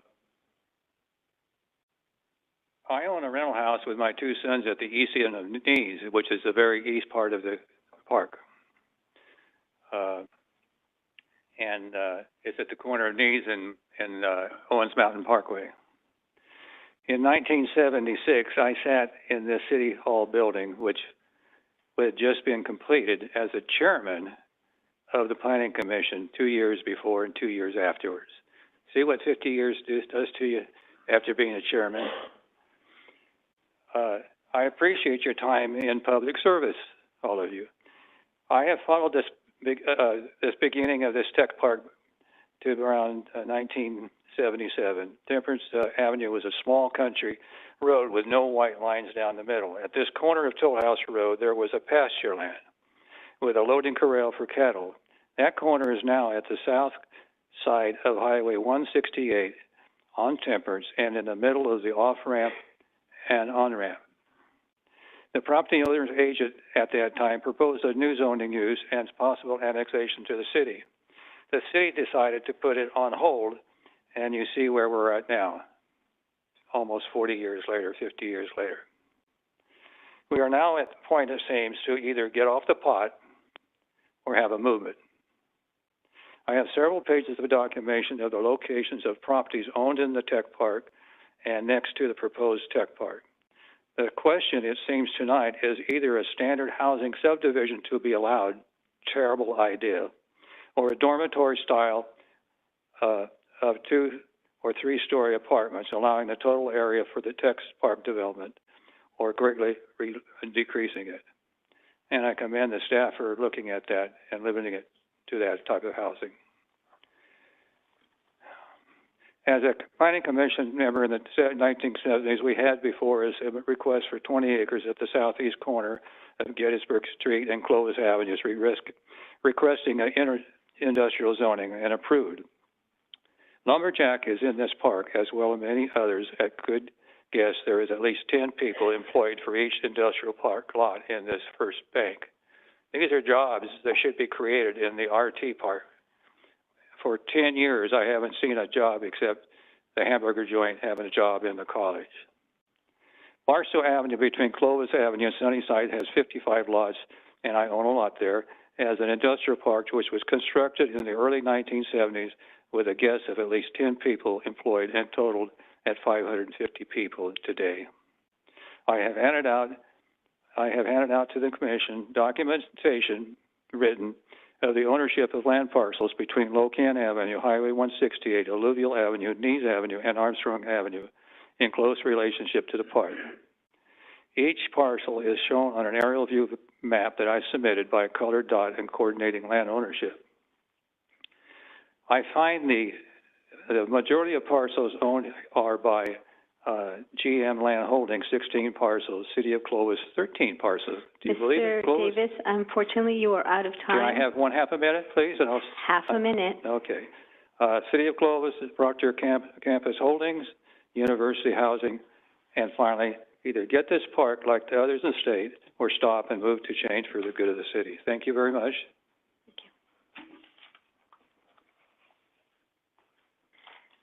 Do we have anyone else who'd like to speak in favor of this project?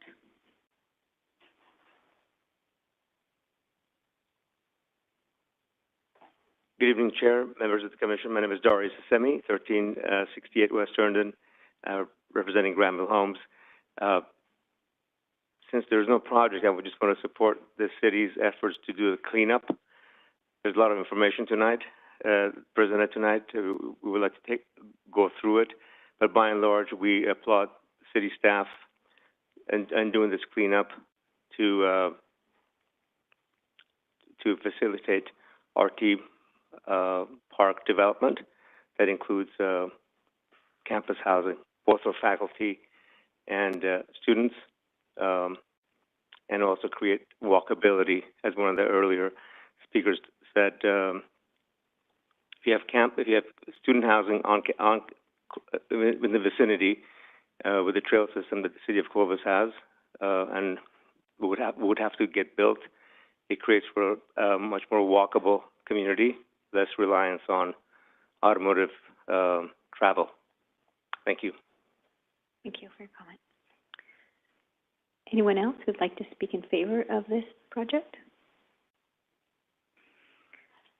Okay, seeing none. If you would like to and are in opposition of this project or this item, it's not a project. We're not approving any projects, so I need to restate that. Of this item, go ahead and step up to the podium, state your name and address for the record.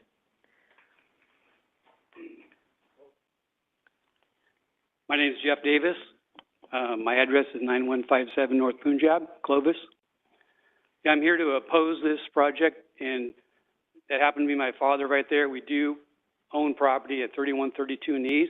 We invested in that property, about 10 years ago. And we invested in the property because at that time, our property was designated RT. The problem that I have is I don't have a problem with the college, but I have a problem with the housing that started out at 20 acres is now morphed into, I don't even know, 100 acres. So we've taken, and I'm talking from experience because I'm also a real estate broker, we're taking valuable land, which could be used as office, light industrial, many other uses, out of commission so that we can build, hopefully, part of that housing is going to be multi-story, dormitory style. I say dorms. What I mean is it could be, you can call it apartments, but I also understand there's going to be single-family homes. Single-family homes, I've never been on a campus that has single-family homes. So my issue is we're taking valuable land out of commission. We're making housing out of it. And I'm not opposed to any type of housing. What I'm opposed to is the amount of housing, because what you're doing is you're taking the RT park on the west side of Temperance, and then you're jumping across to the east side, and now all of a sudden you have apartments and single-family homes, and then you continue beyond Bocan, and now you're back to the RT park. There's no continuity here. No continuity. You know, and again, you have, and I've looked up the ownership. Mr. Assimi is part of the campus and the university, but it's his personal business that's going to build these houses. Do we have any kind of, are you going to let me know, or is there any kind of thing in writing that says he can't sell them down the road? Is it going to stay with the university? I haven't seen anything that says that. So this project is just, it doesn't fit. It does not fit within the RT park. And I can tell you, I did a little survey the other day because I do own property in Clovis. We have right now 99% occupancy of our industrial properties. We have no vacancy right now. And we're taking all this land out of commission. We need it, not for student housing. Part of it for student housing, yes, not 100 plus acres. I was a student at Fresno State. I had friends that lived in the dorm. Those dorms don't take up 100 acres. They don't. They don't. So I can't support it until I see assurances that it cannot be sold. That housing has to go with the university, has to be owned by the university, and no single-family homes allowed. There's no need for single-family homes as part of that development. Thank you. Okay, anyone else who'd like to speak in opposition of this project?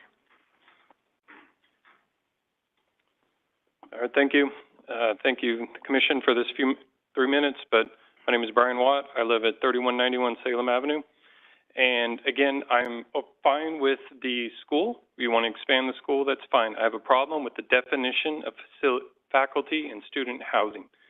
I've attended multiple meetings at the Dry Creek campus elementary school where Mr. Assemi came up and spoke, and hopefully everyone here hears this. When he was there, he told us it will be single-family homes, faculty housing that will be allocated for 30 days to the faculty. They get first dibs. After that, it goes to the community. It is not faculty housing. So I really hope you guys change the wording in there. Same thing with the student housing. Apartments, it's an apartment complex that is 30 days. It was even up there. It was even in your charts. It said 30 days go to the students. They're going to hold the apartments 30 days for the students. And then it goes to the public. So that is an apartment complex in single-family housing. So do not call it faculty or student housing. I request the council require the city to change that wording, or we rezone it to apartments and not call it RT. If you want to build dorms, which I'm for the students, expand the campus, put dorms out there.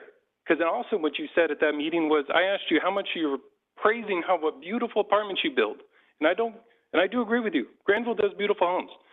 But I asked them, what was the price for a single bedroom? It was over $2,000 in 22.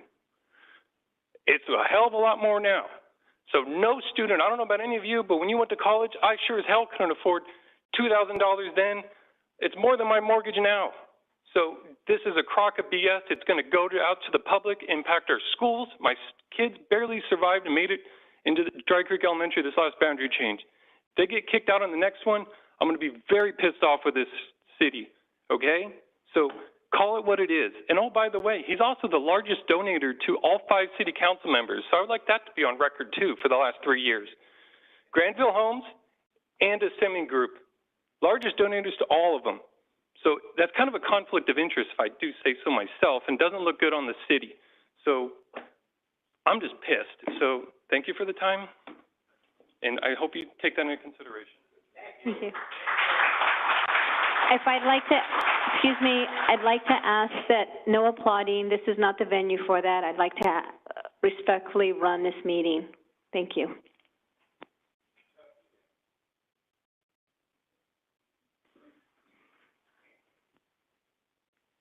Hello, Derek Brantley, 2656 Goshen in Clovis. My man before me took some of my thunder, but nobody in here believes it's a student housing project. It's a joke to call it that. I just wish there's a little bit, I think it insults the intelligence of the people opposing this to call it student housing. I'm going to be careful because I am not here representing my employer, but I've spent a lot of time at a very, very reputable and the largest university around here. So I have a lot to say about student housing. The area south of Shaw Avenue, across from Fresno State, was once student-geared housing. The area around the football stadium near Fresno State was once student-geared housing. And Campus Point, that was built relatively recently, campus-geared housing. Commissioner Bedstead, earlier you stated that something to the effect of you want to integrate projects that don't negatively impact the way of life. Something to that effect. If anybody thinks a housing development that includes multiple apartment buildings is not going to impact the way of life of the people that live there, they're just not being serious. Some stats about Campus Point, student-geared housing, right? So it's offered to students similar to this, and then when those units don't sell, they're offered to the general public. In the last year, 500 police-related calls to those 2 venues, Palmilla and Campus Point. You can look it up. It's public information. These are not self-initiated calls by the police. These are calls for service that they responded to. And a lot of the parking stuff up here has been funny tonight, but between 50 and 100 parking tickets are written just outside that complex every month. Because no apartment complex ever built in the history of mankind has enough parking, ever. So when this happens, and I believe it's going to happen, they're going to park in our neighborhoods, they're going to park up and down our roadways, they're going to park in the retail spaces that are around there, and you're going to have to deal with that. It's a big deal. I mean, a lot of us have made, the biggest investment in our lives to live in those neighborhoods. This is going to be right in my backyard, and to call this student housing so Granville can keep printing money, it's not right, and I wish you guys would just be a little bit more upfront about that. This is a public housing project to clean up a mess that none of you but your predecessors created in the first place. So I thank you for your time. Appreciate it. Anyone else that would like to speak in opposition of this project?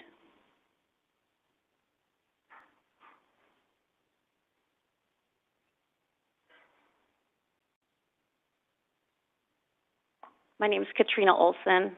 I live at 2548 Kenosha near Temperance and Neve, and I did want to voice my opposition, not so much to the cleanup. I totally understand zoning and the general plan and getting that to match. Again, I think the biggest objection is to the student-affiliated housing and the 30-day requirement and being able to sell it afterwards. And so I know from my end, that's what I'm objecting to, is I don't think that property should be used more for research and technology and the campus. And if we do a bunch of housing and then we can sell it off, as mentioned, I see that being a big problem. And I just wanted to, again, back up what's been said, because I do agree with what's being said. Thank you. Thank you. Anyone else?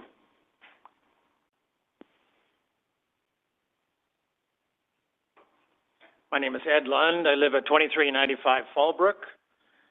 My wife and I and a few of us were right along the fence line at that point, and we will be the ones who will be affected majorly because our home is about 20 feet from the fence, and what I'm hearing right now, it's vacillating between 15 to 20 feet.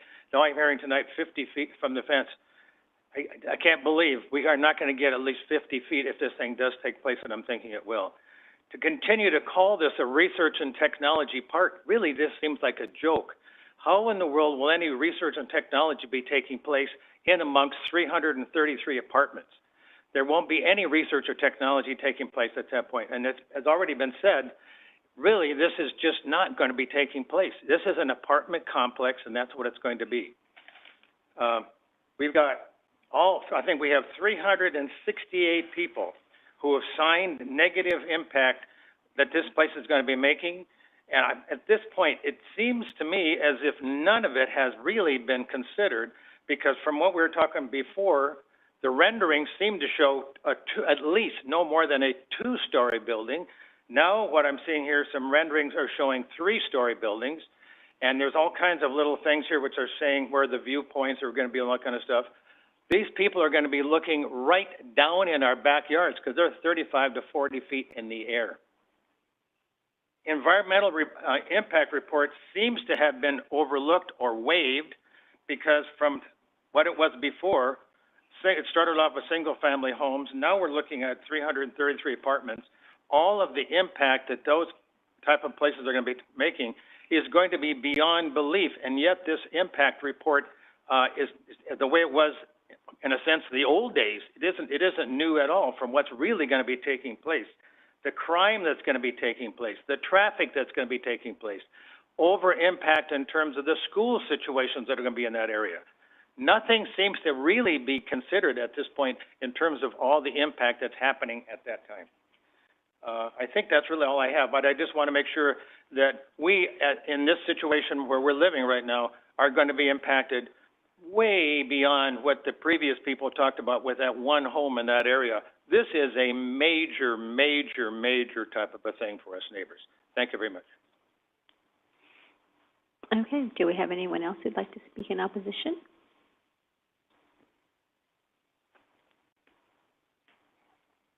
Scott Akins, 1117 North McKelvey Avenue. First, I'd just like to say thanks for having us, but did you all get a copy of the 270 signatures of the people in opposition? Because I didn't see it in the packet. I didn't know if it just wasn't included or just left out. Okay, at first, after hearing the comments sitting there, I have so many different things that I'm unsure of what has changed in just the last couple of days. I think since the packet came out, since looking through that, hearing things that are not exactly the same. So I just want to say, I hope we take a few minutes and look at this, not more than a few minutes, but let's look at the whole thing, because there's a lot of unanswered questions, and I'm sure some of us could get together with you guys or others and come up with some things. Anyways, one of the things I wanted to say was, I was a student at Ohio State. Okay, we had student housing.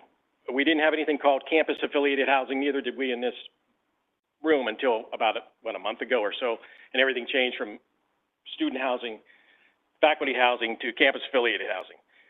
Only students going to college were allowed to be in student housing. There was no mixing of private, public, anyone else. You had to be a student to be included in student housing. Here we kind of have a different policy going on. The city, the chamber saw that, and they said, we want to look at a policy direction. So we went some guardrails to say, what are we tying these two together from being school and student housing, faculty housing. And they asked for some things that they said, they wanted to ensure the student housing is necessary and essential. Address whether the student housing should be phased for demand. Address whether student housing should be restricted to the CHSU students only, and work with the applicant to evaluate the actual need and the timing of the build-out that was needed to build out the stuff. 3 months later, on February 8th, the City Council meeting, the Council voted to provide the Ocean East Granville as an MOU, which we all talk about, to begin the cleanup, allowing 400 units of apartments and the 250 single-family homes. And we'll consider that student and faculty housing. since 2020, when we were all given the expanded map of the campus, not one additional building has been built on the campus, which is one building. As per the drawings on that time, 17 additional buildings are proposed to be built on different spots. We have one. Earlier this year, as you guys all know, the College of Pharmacy, which was the second largest building, I believe, that was to be built on the campus, that program was disbanded and suspended by CHSU. And from their website, it says, we have concerns about the declining number of pharmacy jobs available, and notably the significant national decline in pharmacy school applications over the last decade as qualified students are seeking professional opportunities elsewhere. From a letter on the city to the city on February 5th, Mr. Assimi said, for planning purposes, a total student population of 2,000 is presumed, with up to 1,000 students living in student housing. Student housing will be constructed as various colleges are brought online. Now, this is from a letter to the city. By example, housing for 70 to 135 students will be constructed in conjunction with the College of Pharmacy. Obviously, that's not needed anymore. Currently, the CHSU has approximately 500 students in the school, and 100% of those do not live in anything calling itself CHSU student housing. I'm sorry, Mr. Atkins, your time is up. Can I get a couple sentences? Sure. Quick. Okay. A quick search today, just today, showed that there are 97 apartments available for rent in Clovis on the website apartments.com. Also, Mr. Assimi has a website himself, gvhomes.com, which shows numerous apartments and homes currently for rent. If student housing is defined by CHU, is it truly necessary and essential that's needed today? Where's the demand for the 400 plus apartments and the 250 homes for a school that enrolls only 500 students and has built no other buildings to build any more colleges? The only thing I'd like to say in just ending is no consideration has been given and or talked about for the trails that circles this property and has always been on the books to go around the north and west side. And now I just saw the 200-foot setback that became 50-foot with noise abatement type of thing. I guarantee the push will be for 50 feet. It's not going to be 100 feet, 200 feet, but the trails are still there, and when are we going to address that and make sure that, it is addressed? Thank you, Mr. Atkins. Anyone else who'd like to speak in opposition? Pause on the timer for a couple clarifying comments real quick, questions. Your questions are not going to be responded to right now, so unless they're procedural. I just didn't know if I could use a laser pen. Oh, okay. Yep. Okay, I'll try not to blind anybody. Yeah, my wife was going to come up here. I know your website says 5 minutes, so I prepared for that, so I will go as fast as I can, but my wife is afraid of the microphone, so with your graces, I might steal a couple minutes. My name is Eric Oswald. I live at 957 North Joshua. Last 19 years, my family and I have lived in Northwood Estates, immediately west of the proposed apartments. Part of our decision to buy was based on the RT Park provisions that were established in 1999 and the protections this granted. Our trust was placed in the hands of the city to take great care that they took in carefully planning the RT Park in the way that respected and protected our specific existing neighborhood, which was called out in that document. You will see the protection and impact mitigations through the 1999 EIR and the 2008 Architectural Design Guidelines, which is proposed to be changed here, honor the community and privacy as a key priority to the development. We've chosen to remain in this neighborhood as part because of the trust and confidence the city would not betray those protections, either by the letter of the law or the spirit of the law. I'm sorry, can you pause the time real quick? Great. I do want to take credit for the horrible renderings. That's not the city of Clovis, so if they're wrong, it's on me. If you refer to the slide on the left, if this thing is going to work, right here, yeah, won't work. You'll see the highlighted proposed apartment site immediately to the east of Northwood Estates in the orange. Last EIR covering that was in 1999.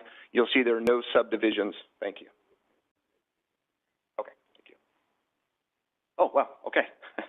This is going to distract me even further, so I'll set that down. You will see in the gray area there are no subdivisions other than ours at that time. On the right side, you're going to see the green area. Those are all subdivisions that have been added within this last 25 years. So over that 25 years, ag land and sparsely scattered homes have changed to substantial growth in subdivisions, along with thousands of new residents, and introduced a multitude of new impacts that were not studied in that EIR. For instance, the increased traffic along going to the roundabout, or maybe another 1,450 new residents in the apartments alone within 1,000 feet of Dry Creek, which is the most impacted school, Clovis Unified, maybe school boundary revisions. The list goes on and on. None of these have been developed or studied in the 1999 EIR. They're substantial, and they are substantial growth and change.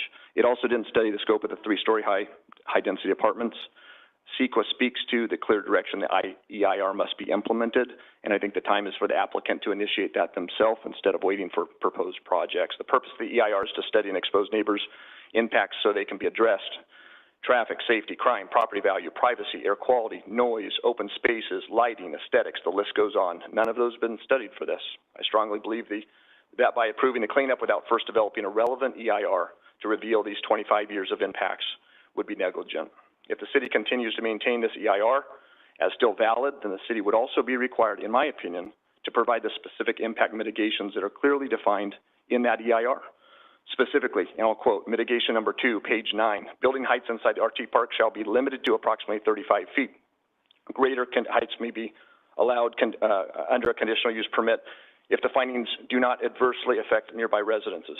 Mitigation 3, page 9, where business park development abuts a residential use, speaking to us, the only one there, an in-house design review shall be required to ensure provision for adequate buffers, substantial landscape setbacks, sound walls, screening, public roads, and height limitations shall be required. Mitigation 9, page 17. Minimum distance of approximately 200 feet shall be maintained between all structures and existing residences. I noticed it was just put up there before, and that can only be changed with noise impact. Page 32, a minimum 200-foot separation between offices and existing homes at the northwest corner of the site, that's our neighborhood, will prevent the types of visual and privacy impacts experienced at Herndon and Palm Center in Fresno. It was recognized at that time. I think the cleanup proposes to, if they propose to utilize this EIR, they should follow it. Next slide, please. Thank you. Mr. Oh, am I flipping here? Sorry. Your time is up, sir. If you want to, Okay, can I extend with my wife if she? Sure. Okay, thank you. This, I'll keep it really quick. It's a zoning. On the left side is our neighborhood. No, I'm sorry, I thought your wife was going to come up and speak. Can I speak on her behalf if she comes up? She can, I'm assuming can speak. Okay, I'll take her time then if that's okay. Okay. I'll be quick. Again, I had prepared for 5 minutes, so the 3 minutes was news. Left side here real quickly, current zoning, our neighborhood's on the left, 3.5 dwelling units per acre, it's about 500 people. You can see the zoning, about 3,400 acres currently would be proposed next or existing next to it. To the right side does represent 484 apartments, which is allowed under the proposed 25 dwelling units per acre on the 19.4 acres there. This is 7 times the higher density than Northwood Estates. That would be essentially adding 6 more houses to every one of our lots as far as density is concerned. Next slide. Okay. On the top is the current 200-foot R&T setback, and the green is the landscape buffer that was promised. We all understand that, I think. What is proposed has changed, unfortunately, between meeting number 1 and meeting number 2. Sorry, next slide. That went from 200 to 50 feet. Just 3 days ago, in the staff report, it changed to 15 to 20 feet with an exemption on the west side for 100 feet. Just minutes ago, it went from 200 feet, but could change to 50 feet with a noise study. Nothing has been pinned down. None of these neighbors have been able to look at these impacts. I will move on. The yellow is where the apartments should not be, by the way, any building there. Next slide. A rendering, this is to scale. The top would be the R&T Park, 200-foot setback is there in the blue. You can see the 35-foot requirement. You can see our houses on the left and the property line. Below it would be to scale, the 15 to 20-foot setback of a 3-story apartment that went from 35 feet, then to 40, and now to 45 feet. And I don't see any open space or public trail here as well, even though that is on the city's website as a pathway, a trail. This is a blow-up of it to scale. You see the gentleman up on the third floor. You can see the view into our yard. That represents there a 20-foot setback. I don't think that that's reasonable. I don't think it's within the intention of this document. I will say this real quick. These heights have changed. First meeting to third meeting went from 35 feet to 4 feet. They were 2 to 3 stories. Again, 3 days ago, that just jumped to 45 feet. That was never discussed with neighbors until 72 hours ago. I don't think that that's properly being considered. You've seen the blow up here. Almost there. This is a picture of Campus Point that was brought up. This is my horrible scaled version, but scaled. That building stands 36 foot tall in the black. You can see the gentleman above it. This would allow up to 45-foot height. That neighbor fence down below is measured. I measured it. I'm an engineer. That is exactly where a backyard fence would be. Imagine you standing where a neighborhood fence is, and that's what would be in your backyard. That's a privacy concern to me. Next one. This is exactly 20 feet away, me standing at my fence line or someone standing at the fence line looking at the apartments. The R&T guidelines in this that are proposed to be changed, specifically verbatim on page 5, say building height should take into consideration the pedestrian scale of spaces along pathways and should avoid canyoning effect of multi-story elevations on both sides. This, to me, looks like a canyon. Building height, quoting, building height and window orientation should be carefully considered when adjacent to residential development as to preserve privacy and discourage views into residential areas. I'm not sure how it prevents those, to be honest, and that is the document that is proposed to be changed on this. I got my last piece here. You have 12 seconds. Oh, shoot, I went back. Okay. Alternatives. I'm curious that the only 2 sites that were located, unfortunately, are the only 2 places adjacent to existing residences. And the one on the left side, ours, has been specifically protected in 1999. All of the pink represents all other alternatives. Mr. Doswell, I'm going to have to stop you. You've taken 2 turns. Thank you. Thank you very much. Glad I got married.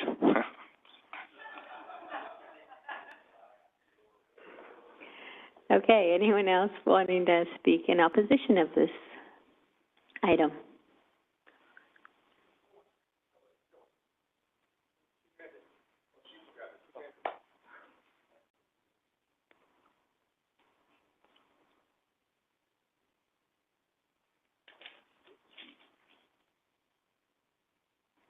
Hi, my name is Corbin Whitney. I live at 2292 Cromwell Avenue.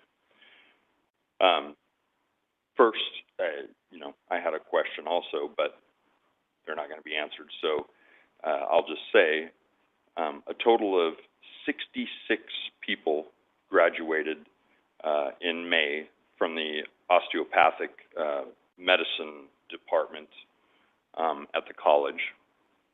And we're talking about over 700, I believe, housing units.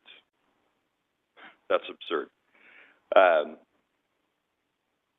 So I don't want Mr. Assemi to feel like anybody here is personally against him or anything, but we all want him to be successful. But honesty would be good. The problem is that, and I think everybody's pointed it out, the idea that this is not just a money-making venture through housing for Mr. Assemi is, that's just a silly notion, and everybody here is offended by that, I would guess.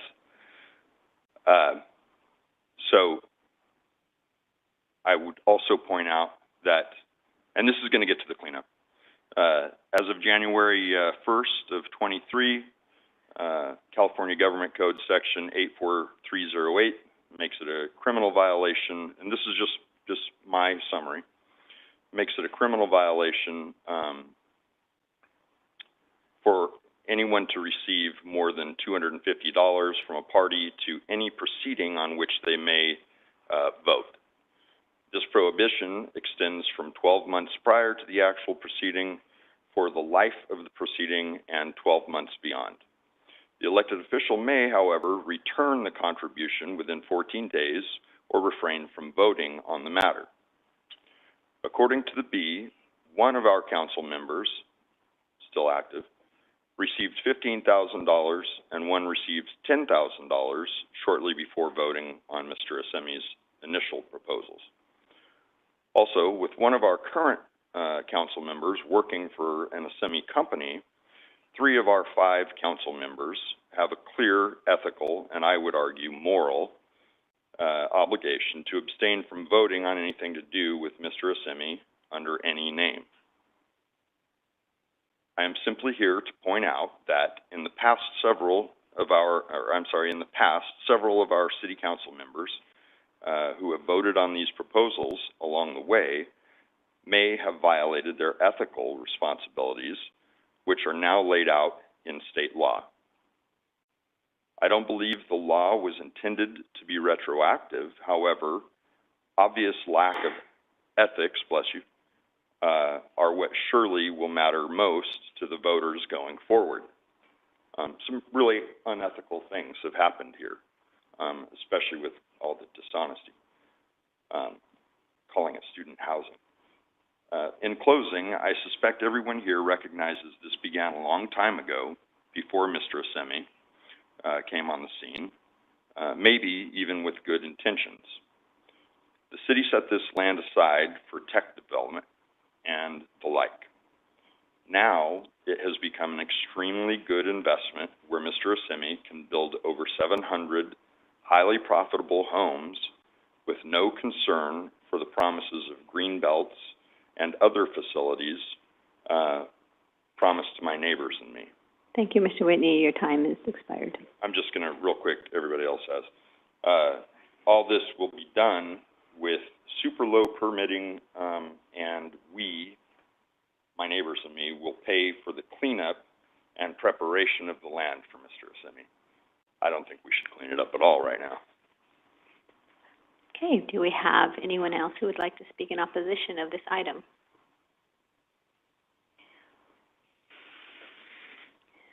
Okay, seeing none, we'd like to give this city an opportunity to respond.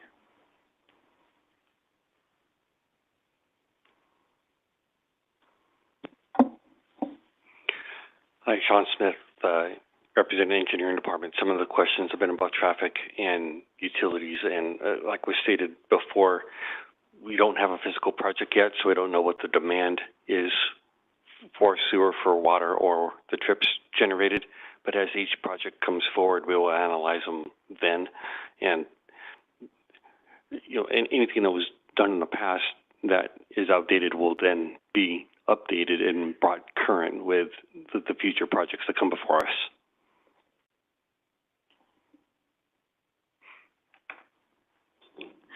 Okay, and just a couple of things to clarify. The MOU does call out, as I specified, that there is a requirement for the 30-day offer up to the campus, and for properties that are sold, every time it is sold, it will have that same requirement. It runs with the land. There's an agreement that's part of the MOU requirement that all properties that have that campus-affiliated housing associated with it will be required to have. I also wanted to clarify on the setbacks. Let me just get to the slide a little bit. In regards to the ordinance amendment, so there is a mitigation measure that calls out for 200-foot setback abutting residential. There is an allowance for a portion of that to be part of a green belt or open space. It doesn't specify an amount, but there's a portion of the 200 feet that needs to be for green belt or open space. The distance of 200 feet may be decreased with an acoustical analysis that states that there will be no significant impact. So let's say the noise study that's prepared says 20 feet. What we're recommending is that in no case shall it be less than 50. If the noise study comes back and says 100, 150, then that's what we would take into consideration in regards to allowing the reduction. But if for some reason it comes back to something under 50, we're asking for the, in no case shall it be less than 50. Does that clarify a little bit of what the setback requirement is? Okay. The other thing was, a gentleman did mention if the 270 signature petition was provided, that was included as a supplement that was provided to the commission yesterday. It didn't go out as part of the packet because the staff report packet for Planning Commission was finalized prior to receiving the email with the petition. And in regards to the environmental, again, I just want to reiterate that projects as they are submitted will be required to comply with CEQA guidelines. So anytime there is a development project, a trap map that comes in, a site plan, those will be required to comply with CEQA, and their separate analysis will be prepared at that time. I don't have any other additional comments. Okay. At this time, I'm going to go ahead and close the public hearing portion and bring it back to the commission for any clarifying questions to staff. I have just one. Can you address the concerns that there were additional apartments or houses that were added, that are being added to this tonight versus what was done before? Yeah, so there is an MOU that was entered in by the city. That MOU specifically outlines where multifamily housing is and where single-family housing is. That has not changed. Okay, thank you for clarifying.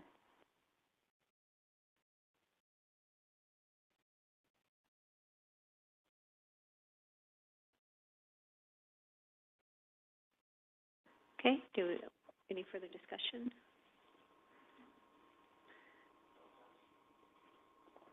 Okay. I think the way that we're going to go ahead and vote on this is we're going to call out each item and then vote, and then call out the secondary item. Huh? Oh, you have comments. Okay, very good. I guess before, excuse me, before we vote on this, as with any item, I really appreciate everyone showing up here tonight. I know it's getting rather late. I know it takes a lot. There's a lot of folks here that prepared some excellent talking points to concerns that they have, many of which I think are valid. As I look at this here tonight, what's in front of us, we have to take as is, which is a cleanup effort. I hear a tremendous amount of concerns about projects. We saw illustrations, excuse me, of multi-story buildings, privacy concerns, whether that's windows or visibility into backyards, setbacks, et cetera. I guess my encouragement to you all is please continue to stay involved, have a voice, whether that's in front of us as a planning commission or with the city council. City staff are always happy to hear from you and want to answer your questions and concerns. I think it's imperative that this community, whether you sit here on the dais in the form of a planning commission or city council, or you're here to speak, you need to be heard. We need to hear you so that we can be thoughtful about how we act and take action on these various items. But I just want to be clear that a lot of what I'm hearing tonight is about future state, that I don't believe any of us are really in a position to evaluate at this juncture. There is certainly a lot of cleanup here in terms of designations and the like, but just again, please continue to have a voice. It's really important. That's all I have. I too would like to thank you for coming out. I agree with Commissioner Betstead. What we have in front of us is not a project. There's not a map of something. There's not a design of a building. There's nothing like that that we're approving. This is merely language cleanup. Those items will come later and will be subject to the same type of hearing. So again, please stay involved. If you have questions, call the staff and ask them. When those items come before you, or come before us, that is your opportunity to come then and voice a lot of these concerns that we're hearing now. We can't address utilities and water and traffic until there's an actual project before us.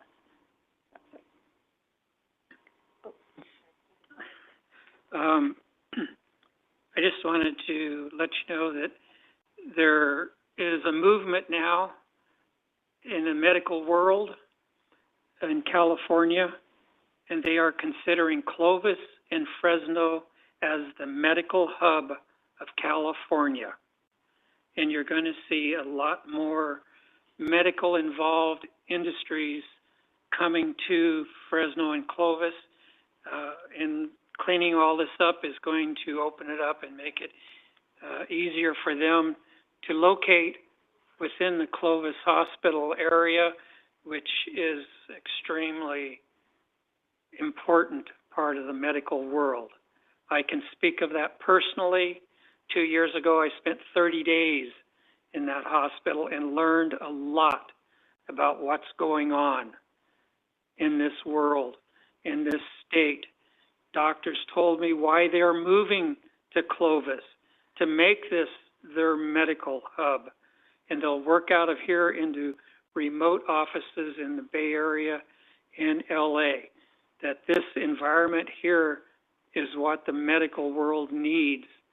So I want to thank you guys for planning department for cleaning all of this up, and it's going to make this a lot easier for everyone in the future.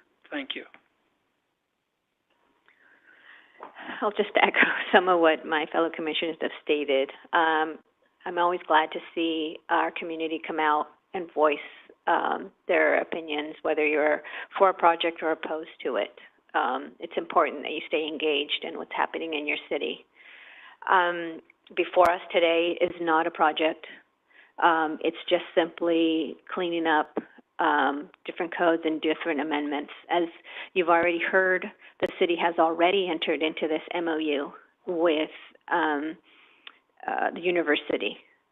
So we are not voting here whether it should be a part of it or not. It has already become a part of it. The planning department is simply just integrating it into the documents to make it consistent.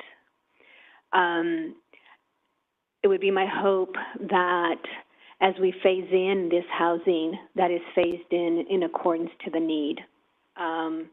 We can't dictate that, but I would suspect that if the need, I've heard that there is a need. I would think so. I know that there were several people here who spoke regarding Fresno State. Well, my children lived at home, but I knew a lot of friends of theirs who went there, and student housing was difficult, and it was expensive, and it was hard to find. So student housing is necessary, especially if we are building this beautiful university that's going to be phased in the next 20 years.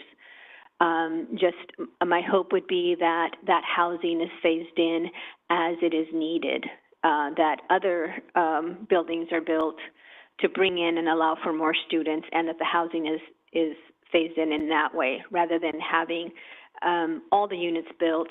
There are no students here to request that housing in 30 days because we don't have the university built out and they're sold, or something else happens to that home, so that when the university is completely built out, we may or may not have that housing. So Mr. Simi's a very smart man. I'm sure that he's considered all these things, and so we're going to vote on specifically just the cleanup of the codes. We are not, everything else, that MOU is already signed and in place. So just want you guys to be aware that we don't have a project in front of us that we're voting on, nor do we have a say in agreeing whether this MOU is integrated. It's just cleanup that's happening here tonight.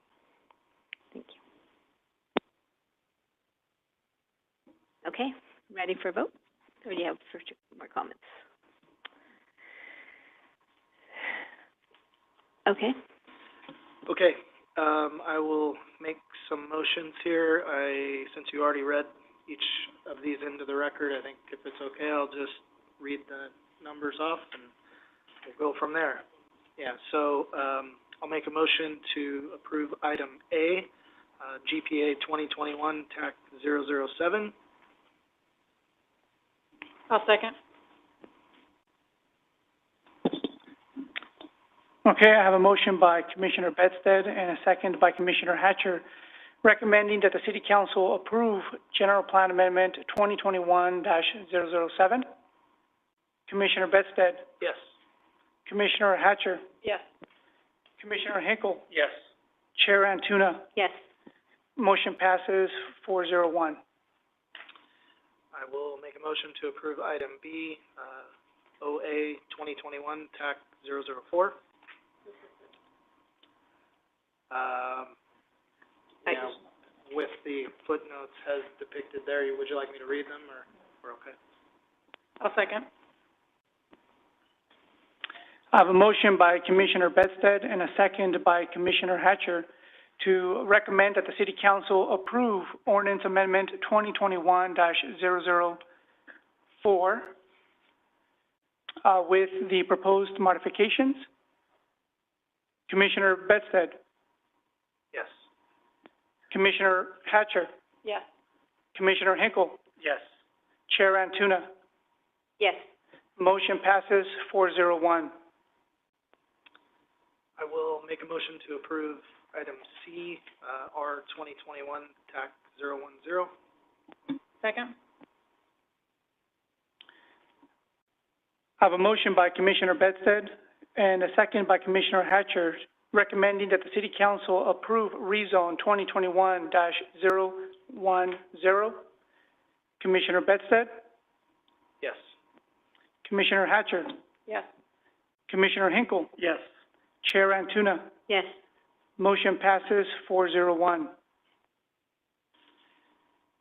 And I will read item D since there's no number here. So item D, I'll make a motion to approve a resolution recommending City Council's consideration of an approval of an amendment to the Clovis Research and Technology Architectural Guidelines to add development and design standards for campus-related housing consistent with the General Plan and Development Code.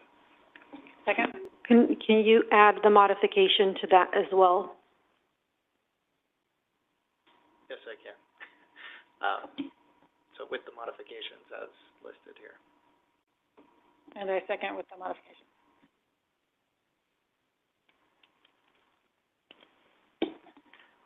I have a motion by Commissioner Bedstead and second by Commissioner Hatcher recommending that the City Council approve the amendment to the RT design guidelines with the added modifications. Commissioner Bedstead, Yes. Chair, Commissioner Hatcher, Yes. Commissioner Hinkle, Yes. Chair Antuna. Yes. Motion passes 401.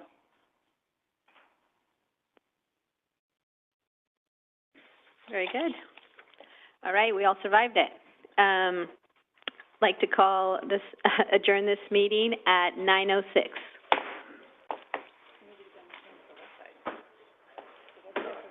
Yeah. Not fair for us.